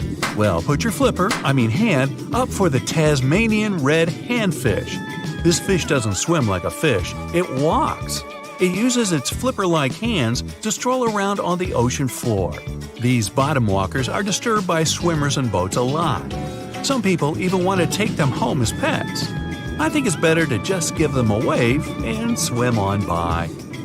If you think starfish love getting their photo taken, does that mean you can communicate with starfish? If you could, this one would ask you to leave it alone. It's always grumpy. Unlike its washed-up relatives on the seashore, the crown-of-thorns starfish is large and dangerous. These creatures occur naturally on coral, like the Great Barrier Reef. Their venom's terrifying, even for humans. This sea creature is covered in poisonous spines that cause intense and immediate pain. It can last longer than 3 hours. So, what happens if you rub one of these things the wrong way? Nausea and vomiting. Not exactly ideal for getting that perfect Instagram pic. Pufferfish may look small and cute, but handle them wrong and it's game over. They're a huge hit at underwater birthday parties the world over. They can turn themselves into balloons. Funnily enough, not all pufferfish are venomous with sharp spikes. Some are smooth and adorable. But the nasty ones have a highly toxic substance inside their body. Which is weird because you could pay up to $50 for it at a restaurant. You ever heard of the Japanese delicacy fugu? It's venomous pufferfish on a plate. Young chefs spend years training to prepare it. But one wrong cut, and you can bet that customer won't be coming back. Ever. Sharks are the only animal immune to pufferfish toxin. Great. Another thing that makes sharks awesome. Wow, look at this cute little cookie cutter. At first glance, it looks like an oversized anchovy, but in reality, it's an undersized shan't get away with it. These little guys live deep down in the water column, making them quite mysterious and hard to study. We don't know exactly where they hang out, but they've been spotted all over the world, especially in tropical and temperate areas. The cookie cutter shark is a total parasite. It feeds off larger animals while keeping them alive. It uses its sharp upper teeth to latch onto the skin of bigger sharks, fish, or even marine mammals. Then, with its strong lower teeth, it scoops out a mouth-sized chunk of flesh or blubber. Ow! So watch out, because even big predators like bluefin tuna, great white sharks, and spinner dolphins can end up with scars from these little sharks. Now, there's one crazy story about a cookie cutter shark biting a person. Picture this: a long-distance athlete swimming between islands in Hawaii at night, surrounded by boats with bright lights attracting prey. Yep, that swimmer got a nasty bite on the calf, leaving a gnarly scar, but luckily no permanent damage. Lesson learned: don't mess with cookie cutter sharks during their feeding frenzy. To hunt like this, they have a well-equipped mouth. The mouth itself is like a short line that goes across, surrounded by these big fleshy lips that can suck stuff up. It's got a bunch of tooth rows in its jaws, like 30 to 37 in the top and 25 to 31 in the bottom, and they increase as it gets bigger. The upper teeth are small and narrow, standing up straight with a single smooth, pointy bit. The lower teeth, on the other hand, are way bigger and wider, almost like knives, and they interlock to make a saw-like cutting edge. Just like any other shark, cookie cutters lose their teeth throughout their lives. But here's where they're different: they swallow their lost teeth. Some scientists think they do this because they live in nutrient-poor deep waters and want to recycle important tooth-building materials, like calcium. That's a brand new approach to diet supplements, huh? Since they feed closer to the surface at night and deeper during the day, they're almost always in the dark. So, this sneaky little shark has these special light-producing organs called photophores that are strategically placed on its belly. These photophores help it blend in with the light coming from above, kind of like camouflage. It's a classic move in the bioluminescent world. The cookie cutter shark also has this cool, non-glowing collar around its throat. Some scientists think this collar acts like a fancy lure, making it look like a tasty little fish from below. Imagine how irresistible that would be to a whole gang of hungry sharks. It's like a dinner invitation they can't refuse. You know how they say it's better to just hand over your wallet if you run into a mugger? Instead of surrendering their wallets, sea cucumbers choose to spit out some of their insides to fend off predators like crabs and fish. It's a natural defense mechanism for them, and they quickly grow those organs back in just a few days, thanks to special cells inside their bodies. It's not the only weird thing sea cucumbers do. They can actually breathe through their rear end. They have this thing called a respiratory tree that connects to their backside and sits right next to their intestines. So when they suck in water from their behind, it goes into that respiratory tree, letting them absorb oxygen directly into their fluids. Plus, sea cucumbers are the janitors of the ocean. They munch on whatever gets stuck in the sand on the ocean floor. Once they've eaten, they manage to clean out the sand, leaving it nice and tidy after they do their business. As for the clean sand, the stunning white sand beaches in Hawaii are actually a product of parrotfish number 2. These fish munch on algae from rocks and dead corals, and while they're chomping away, they also grind up the leftover bits of coral in their bellies. When they're done, they move their bowels, and voila! It all comes out as beautiful sand. Not only do they play a vital role in keeping the coral reef ecosystem healthy, but they can churn out hundreds of pounds of this white sand every year. Marine animals are seriously impressive when it comes to holding their breath. Just look at sperm whales and elephant seals. They can stay underwater for a mind-blowing 2 hours. Then there's a Cuvier's beaked whale, which holds the crazy record at almost 4 hours underwater. When you compare that to the human record of 24 minutes and 37 seconds held by pro diver Budimir Shobut, it seems pretty insignificant. But what's the marine animal's secret that helps them excel humans this much? Unlike us, these sea creatures have a ton of hemoglobin and myoglobin in their blood and muscles, allowing them to store way more oxygen. When their oxygen runs low, myoglobin steps up and releases even more. Plus, they can tolerate higher levels of CO2, so they don't feel the need to breathe as quickly. There's even a study that found their myoglobin molecules have a unique charge that keeps them from sticking together, which boosts oxygen storage. And on top of all that, they can slow down their heart rate and restrict blood flow to hang out underwater even longer. Rumor has it that about 540 million years ago, a meteor loaded with frozen octopus eggs smashed into Earth. Sounds like a delirium, but some scientists are entertaining a very questionable idea that octopuses and their cephalopod buddies, like squids and cuttlefish, might actually have some extraterrestrial origins. The thing is, cephalopods have extraordinary DNA that doesn't look like any other DNA on our planet. They've got around 33,000 protein-coding genes in their genome, which is way more than what we humans have. A recent study suggests that their evolutionary story shows some odd traits that might hint at a connection to space, like they could be from some super far-off past, or even the future. The researchers went as far as to claim that modern octopuses could be the descendants of these frozen creatures that hitched a ride on comets and splashed down in our oceans. And why octopuses?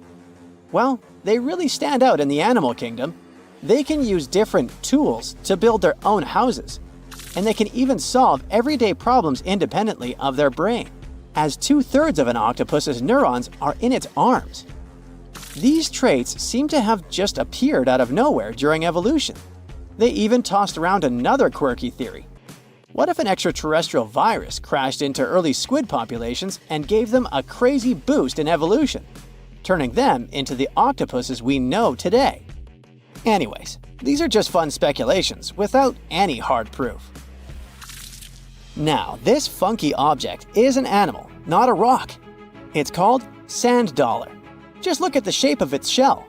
Once sand dollars are exposed to the sun, their shells lose their soft, spiny covering and become bleached white. Back in the day, beachcombers thought these shells looked a lot like big silver coins, kind of like the old Spanish dollar that was about the same size. But if you prefer, you can call them sand cakes instead. These quirky creatures have tiny spines on their surface, and they glide along the ocean floor. They use small tube feet that line the grooves on their underside to grab bits of food like plankton and algae, which they then send to their mouths. Inside, they have 5 triangular teeth that help them munch on their meals. In some Georgia folklore, sand dollars are said to represent coins lost by mermaids. Sand dollars have a unique talent for cloning themselves. They can do this for a bunch of reasons, like when a predator comes around. Some species of sand dollar larvae can actually split in half as a defense mechanism. It takes about 24 hours for them to clone themselves, and the new larvae end up being about 2/3 smaller than the original, which helps them hide from danger. Wait, is that a giant sea hot dog racing through the ocean? Sorta. Some scientists have joked that sperm whales seriously resemble enormous hot dogs. These massive creatures can take quick naps, standing up for about 10 to 15 minutes. They only sleep about 7% of the time, mostly between 6 p.m. and midnight. Sperm whales also have a cool ability to retract and extend their eyes, thanks to a thick retractor muscle around them. but they can't actually roll their eyes in their sockets. Plus, they have the most asymmetrical skull of any mammal out there. Oh, and let's not forget, they have the largest brain of any living creature, weighing in at over 9 pounds. Unlike us humans, if dolphins went into full-on snooze, they'd stop breathing and could drown. So they figured out a genius solution. They let only one side of their brain sleep at a time. This means one half stays awake to keep them breathing and watching out for any potential threats. When they snooze, they only close one eye. If their right brain is resting, their left eye is shut, and vice versa. This unique sleep style is called unihemispheric sleep, and it lets them recharge without ever fully losing awareness. On top of that, dolphins might be using corals and sponges like their own little pharmacies. Scientists have seen them rubbing their bodies against specific types of coral and sponges, suggesting they might be treating skin issues. They've even spotted dolphins lining up to take turns at these spots, using corals like Gorgonian coral Rumphella aggregata, leather coral, and some sponges. What's really fascinating is that researchers have analyzed these corals and found they contain compounds that could help with dolphin skin conditions, which can sometimes lead to infections and lesions. Now, the big question is figuring out exactly how each type of coral helps dolphins, and if it really boosts their health overall. Sea urchins aren't exactly the Usain Bolts of the ocean. They move slowly by crawling with their tube feet and occasionally give themselves a little push with their spines. These little guys have just 5 teeth, which they use like a beak to scrape algae off rocks, which I'm pretty sure is the ocean's version of an all-you-can-eat buffet. But since all that scraping wears their teeth down, they're in a never-ending dental replacement program. Scallops are the underwater equivalent of the world's most confused security cameras, sporting up to 200 tiny eyes on their shells.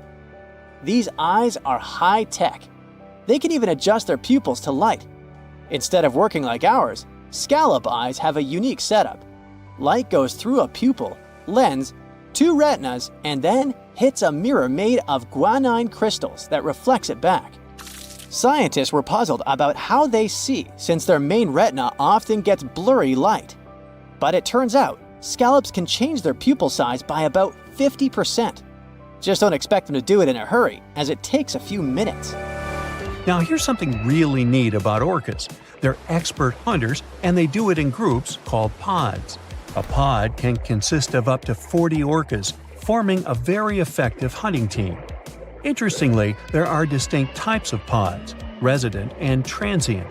Resident pods are more into fish, while transient pods have a taste for marine mammals. But no matter what type of pod they belong to, all orcas have one thing in common: they are master collaborators. They work together using smart hunting techniques that are often compared to the teamwork of wolf packs. Almost 95% of jellyfish's body is made of water.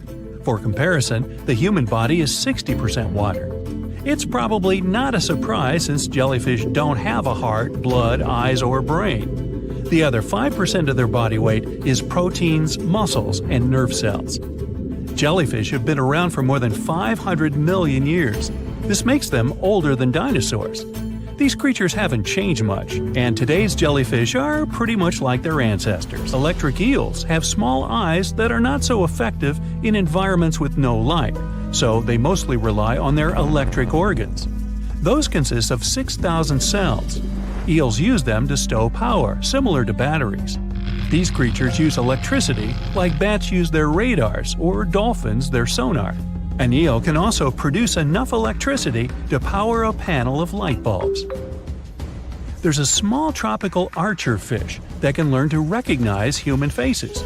This fish has an interesting ability to spit small jets of water from its mouth. Researchers showed the fish the image of 2 different faces placed side by side. One was unknown and the other was familiar.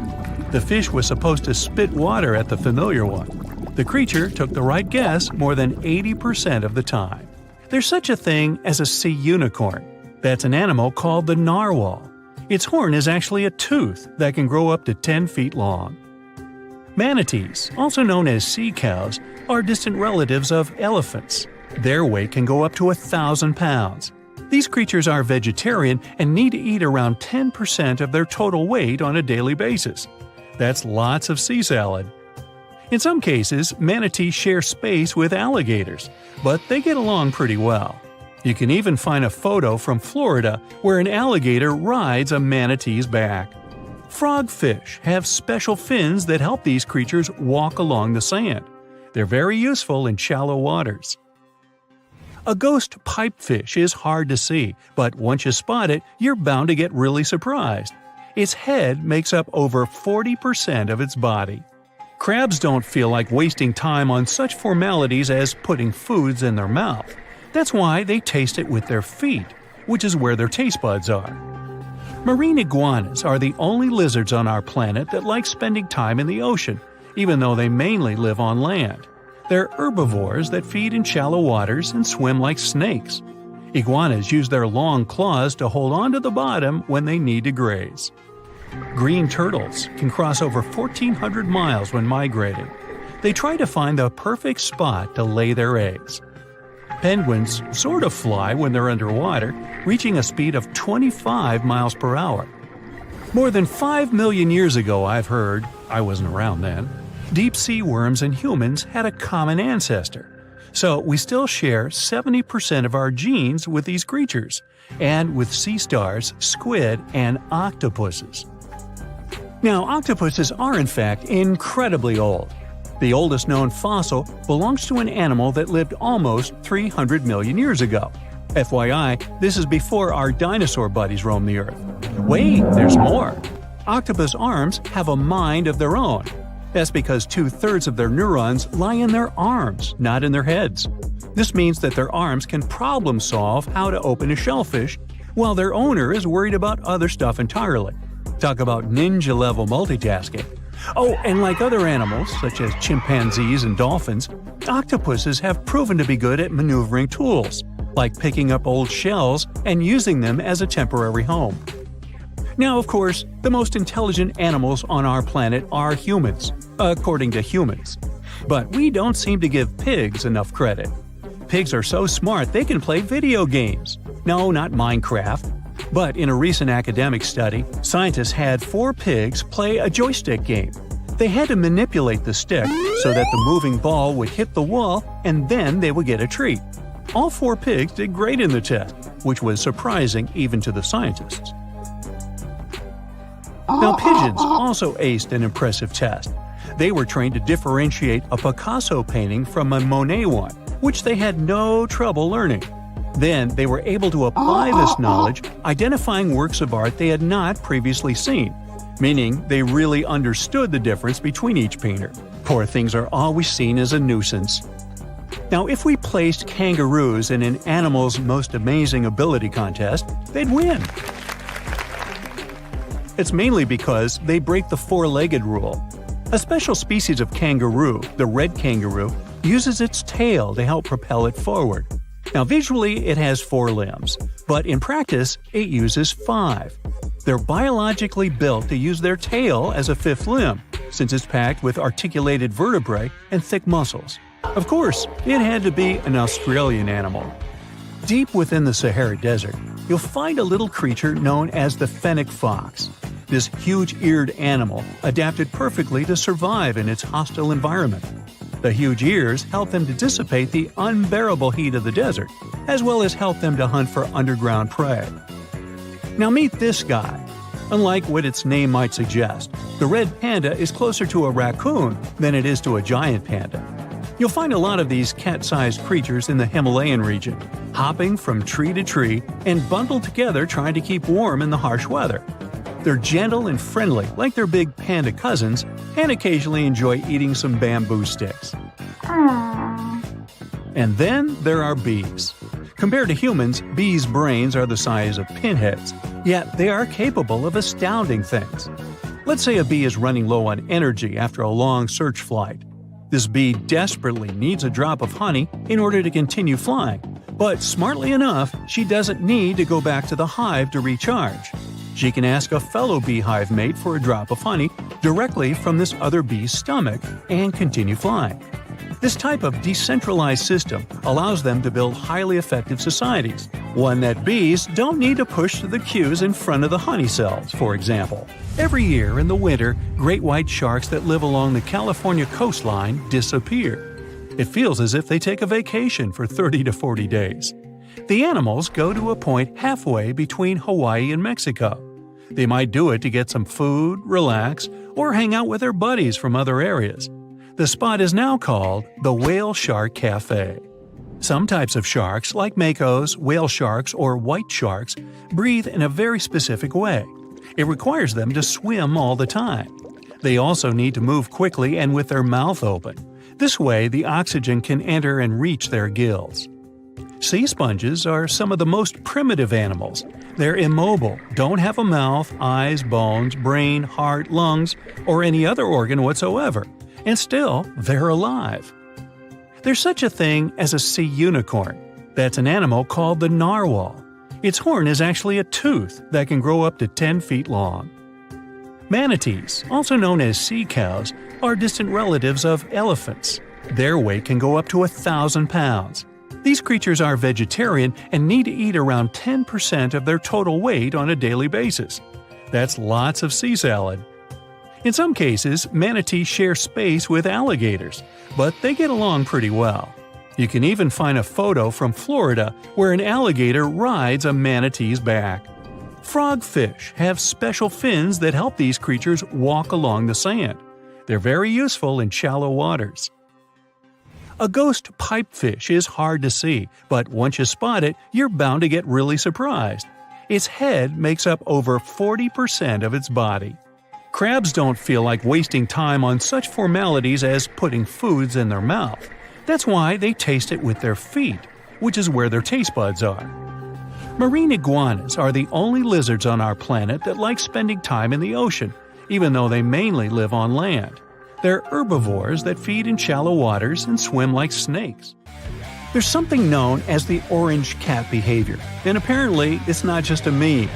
So far, scientists have been able to understand that coat color is connected to a feline's gender. And since orange is an X chromosome, orange cats are usually males, like Garfield. The so-called orange cat behavior describes ginger cats as agents of chaos. Again, pretty much like Garfield. However, there haven't been any conclusive studies on whether coat color and cat behavior are truly linked. In terms of vision, mantis shrimps probably have the most psychedelic vision out of all animals. These funny-looking creatures have a whopping 16 varieties of photoreceptors, with 5 of them reserved for the ultraviolet or UV spectrum. Ultraviolet rays are really short wavelengths, which are invisible to humans. The thing science still doesn't understand is how exactly these mantis shrimp view the world around them. Sure, they can perceive a bunch of colors, but they can't necessarily distinguish all of these colors among themselves. It can be that they just see a lot of really vivid, really blurry colors, but we haven't figured out a way to check that out. Now, to say sloths are cute is an understatement. They may be one of the friendliest animals in the jungle, but there's more. If you look closely at their fur coat, you'll notice hints of green. These greeneries are actually tiny little algae that grow alongside sloths. They help sloths to camouflage better in the jungle, but they also nurture them. The little cracks inside a sloth's fur create the perfect environment for algae reproduction, and scientists have found species of algae that don't exist anywhere else in the world. They do get by with a little help from their friends. Deep within the Sahara Desert, you'll find a little creature known as the fennec fox. This huge-eared animal adapted perfectly to survive in its hostile environment. The huge ears help them to dissipate the unbearable heat of the desert, as well as help them to hunt for underground prey. Lions, dogs, cats, all these mammals sleep in pretty comfortable positions. But not whales. They look like giant floating loaves of bread, which is a scene one diver accidentally came across in the Caribbean Sea. 6 whales were just standing upright with their tails pointed down at a depth of about 65 feet below the surface. Scientists discovered that when sperm whales take a nap, they stay in this position for 10 to 15 minutes. They don't move or breathe. But these creatures spend only 7% of their time asleep, far less than other mammals. Usually, they either rest peacefully in the water or relax, slowly swimming next to other marine animals. When they're moving and sleeping at the same time, they're actually taking a nap.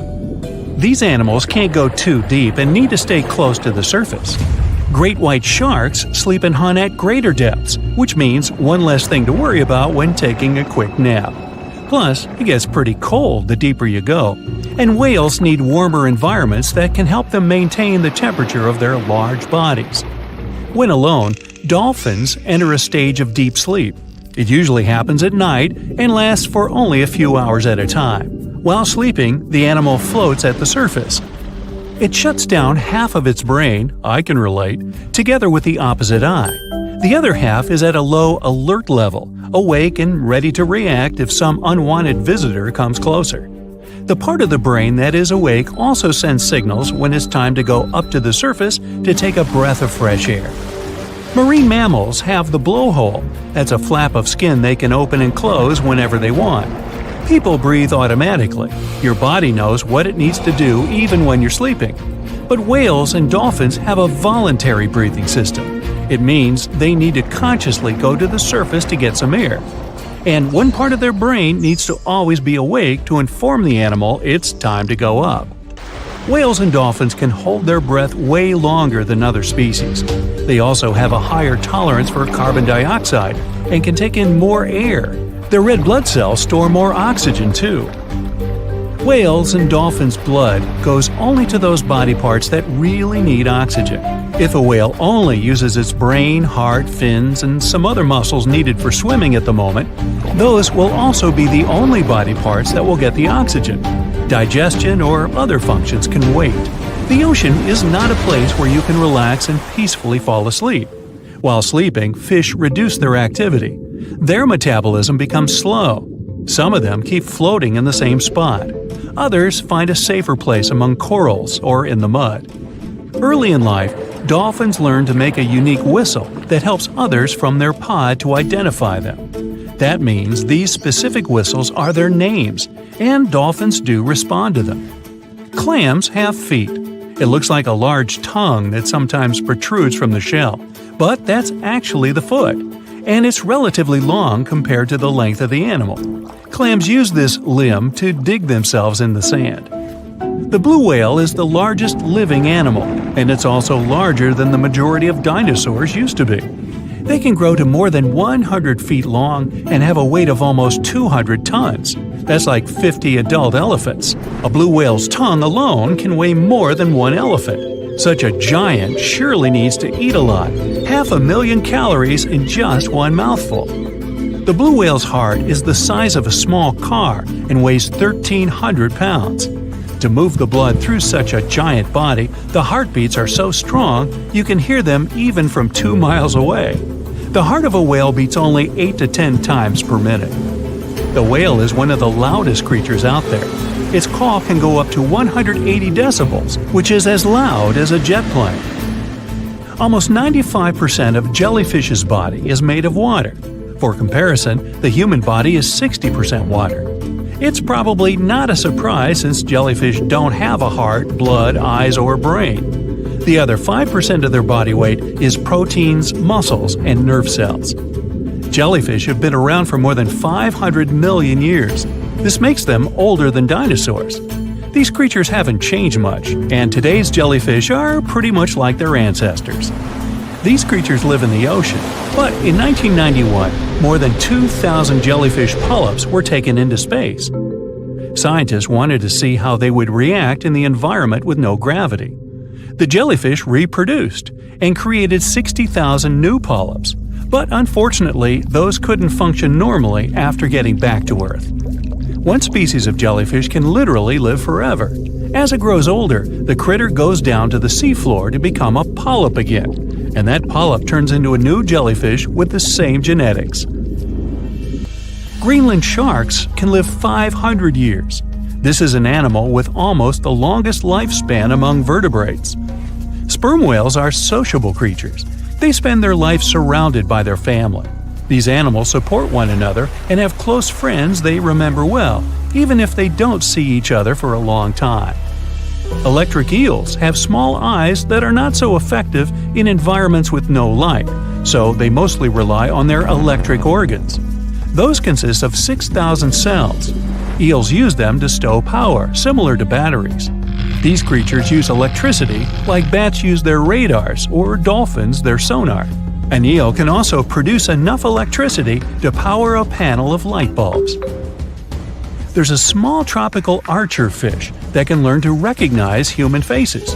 This fish has an interesting ability to spit small jets of water from its mouth. Researchers showed the fish the image of two different faces placed side by side. One was unknown and the other was familiar.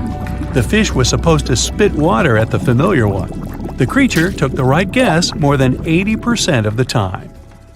Every year in the winter, great white sharks that live along the California coastline disappear. It feels as if they take a vacation for 30 to 40 days. The animals go to a point halfway between Hawaii and Mexico. They might do it to get some food, relax, or hang out with their buddies from other areas. The spot is now called the Whale Shark Cafe. Some types of sharks, like makos, whale sharks, or white sharks, breathe in a very specific way. It requires them to swim all the time. They also need to move quickly and with their mouth open. This way, the oxygen can enter and reach their gills. Sea sponges are some of the most primitive animals. They're immobile, don't have a mouth, eyes, bones, brain, heart, lungs, or any other organ whatsoever. And still, they're alive. There's such a thing as a sea unicorn. That's an animal called the narwhal. Its horn is actually a tooth that can grow up to 10 feet long.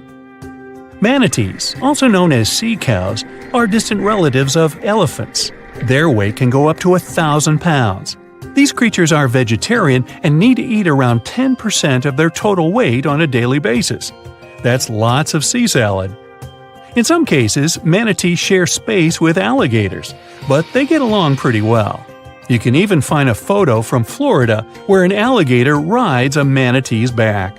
Frogfish have special fins that help these creatures walk along the sand. They're very useful in shallow waters. A ghost pipefish is hard to see, but once you spot it, you're bound to get really surprised. Its head makes up over 40% of its body. Crabs don't feel like wasting time on such formalities as putting foods in their mouth. That's why they taste it with their feet, which is where their taste buds are. Marine iguanas are the only lizards on our planet that like spending time in the ocean, even though they mainly live on land. They're herbivores that feed in shallow waters and swim like snakes. Iguanas use their long claws to hold on to the bottom when they need to graze. Green turtles can cross over 1,400 miles when migrating. They try to find the perfect spot to lay their eggs. Penguins sort of fly when they're underwater, reaching a speed of 25 miles per hour. More than 5 million years ago, I've heard, I wasn't around then, deep sea worms and humans had a common ancestor. So we still share 70% of our genes with these creatures, and with sea stars, squid, and octopuses. The ocean covers over 70% of our planet, and over 80% of it is unexplored. More than 1 million species live there. But there are not only animals, 3 million shipwrecks are lying all over the ocean floor, hiding mysterious stories. Many of them are yet to be discovered.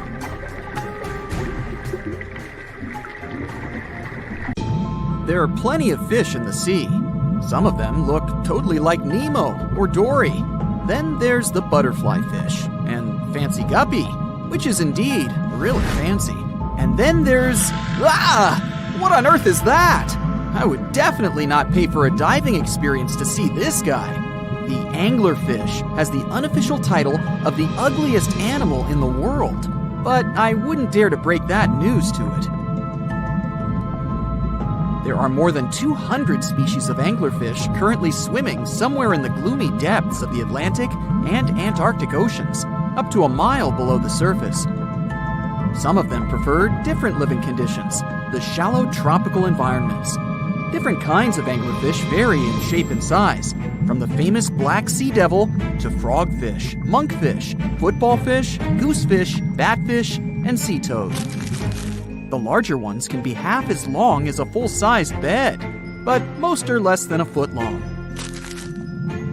Since the choice of meals where these guys live isn't that huge, they had to come up with a unique hunting strategy. They don't waste their priceless life energy on following prospective prey. Instead, they use a piece of dorsal spine that sticks above their mouths like a fishing pole, hence the name of the fish. There's a sac of bioluminescent bacteria that glows brightly in the dark at the end of that rod. The light lures prey, and all the anglerfish has to do is wait, and then enjoy its lunch delivered right to its mouth. Their bodies are pliable and huge, so they can easily swallow prey twice their size. Deep-sea anglerfish eat whatever they can find. Species that live in more shallow water aren't picky either, and can eat anything from shrimp to snails and small fish. Only female anglerfish have the cool fishing rod feature though. So what about their males?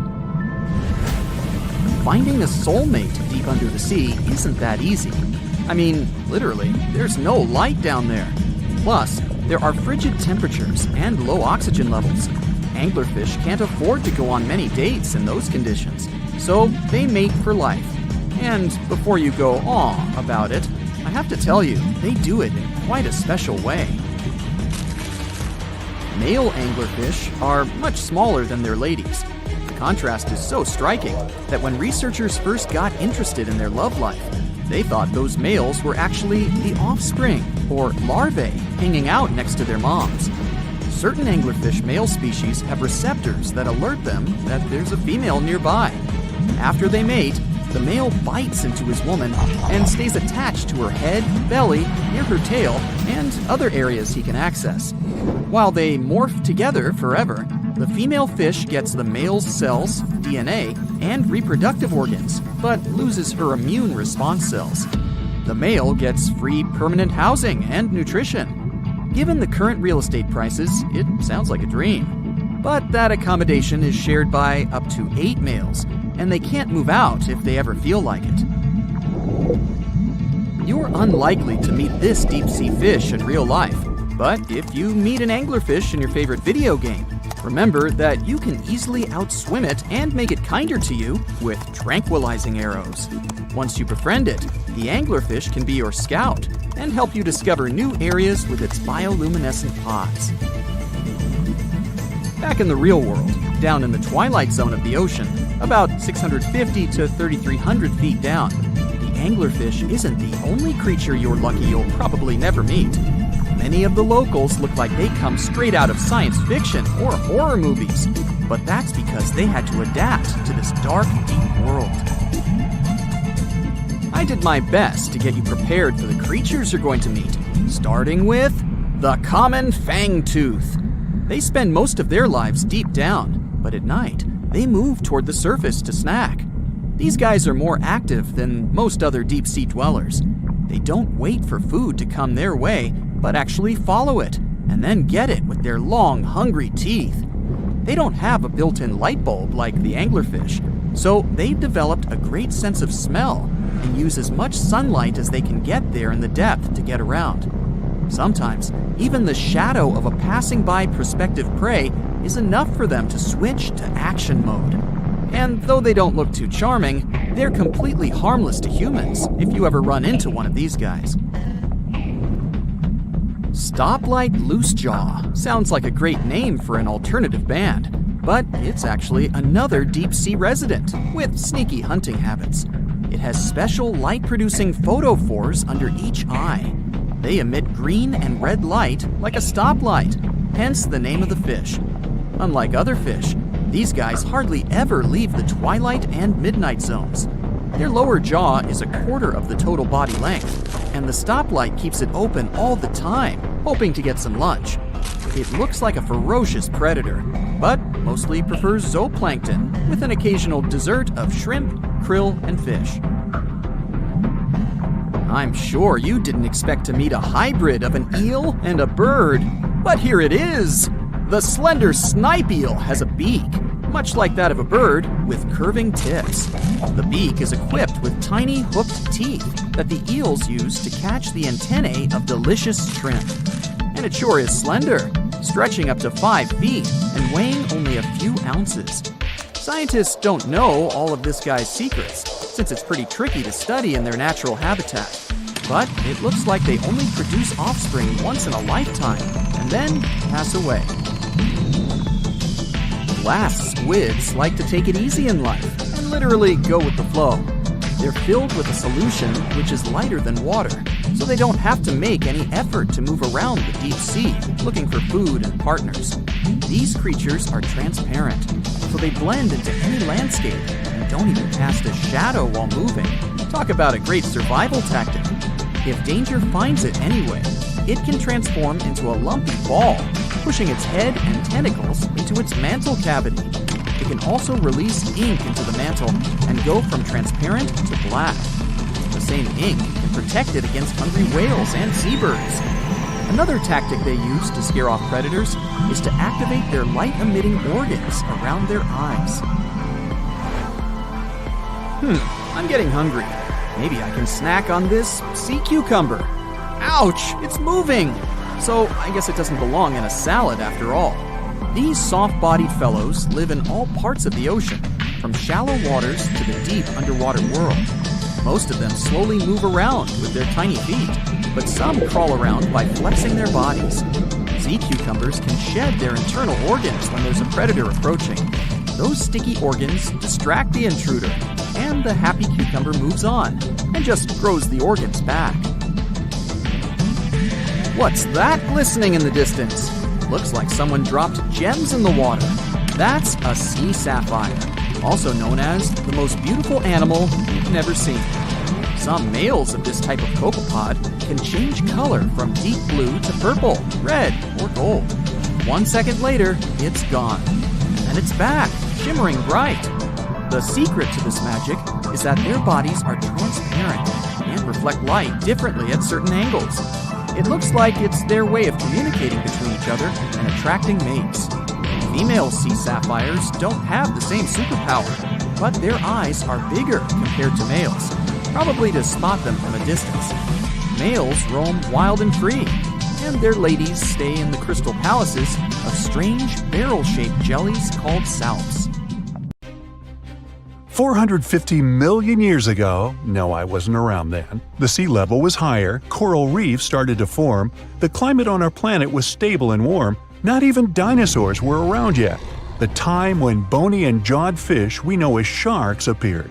They've been dominating the oceans and making other marine creatures flee in fear ever since. Many of them, like great white sharks, have evolved and adjusted to life in the open ocean as hunters with a pretty high position in the food chain. They're less diverse today than before.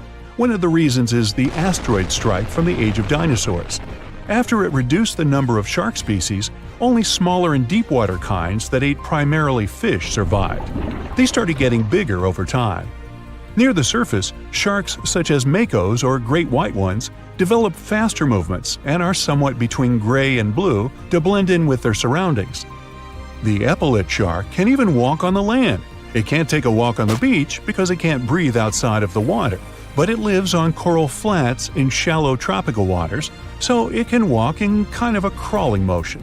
But deep down below, there are mysterious, alien-looking, often huge shark species that didn't come to the surface, which is why they didn't need to adjust to the new environment and different conditions. They haven't changed a lot through time, so they're some living fossils. These creatures mostly don't have 5 gill slits, the most common number, but 6 or 7. It's because there's less oxygen the deeper you go in the ocean, so they need more gill slits. Sharks on the surface evolved to have fewer gill slits. 6-gill sharks are the most primitive sharks we have today. Their skeletons are like those of ancient extinct sharks, and they can survive only in very deep waters. Like cats, sharks have a layer of reflective cells placed inside their eyes, which helps them see better in the dark, deep sea or cloudy waters. Sharks on the surface have big eyes because they evolved to hunt in the sunlight, so they tend to rely on their vision. Those that live in shallow waters have small eyes, so they can protect themselves from the sand. Like some other deep-sea creatures, 6-gill sharks also have bigger eyes to take in as much light as possible. They have more light-sensing rods, but don't distinguish colors that well. In the ocean's twilight zone, with the minimum of sunlight, There's a couple of bioluminescent shark species. They don't take in light within their eyes, but produce or re-emit it with their bodies. Their skin or organs have specialized cells that produce a soft blue-green light. Deep-sea creatures that produce their own light do that to attract their prey, deter animals from going after them, or, scientists think, communicate with each other. It can even help them to camouflage. They do it by hiding their silhouettes from animals going after them. They produce enough light to match their surroundings. The biggest luminous underwater creature is the kitefin shark, found swimming 980 feet below sea level, preying on groundfish or smaller sharks. It can grow almost 6 feet long and lives 3,200 feet below sea level. Deep-sea sharks are also bigger than those on the surface. The Greenland shark can grow up to 24 feet long, bigger than a great white. There's a thing called deep-sea gigantism. Creatures in nutrient-poor depths of the ocean grow bigger because, that way, they lose less energy as heat. The Greenland shark lives its life in slow motion. It has a slow metabolism and can go very long periods without food. With their slow pace, they evolved to live up to 500 years at depths of 7,200 feet. Sharks in shallow waters catch their prey relying on agility and speed, but for them, it's easier because there's plenty of food on the surface. Deep-sea sharks, with less food and slower life rhythm, had to develop a different style. They're more opportunistic, definitely not picky, and don't care if their future meal is alive or not. Frilled shark, another living fossil from the darkest depths, hasn't evolved much through time, and they're one of the last of their kind, with all of their relatives already gone extinct. It grows up to 7 feet long, primarily hunts on squid, and catches other sharks and fish. It looks like a dinosaur, a snake-like face, a long, smooth, thin body that moves in a serpentine way. It can propel itself with the power of its tail and curl like snakes. They don't swim in a straight line like other sharks. Cookie cutter shark grows up to 20 inches. It got the name because of the way it feeds, biting off small pieces. It's a parasite creature, which means it feeds off bigger animals but leaves them alive. They have sharp teeth and sometimes even swallow those that fall off on purpose.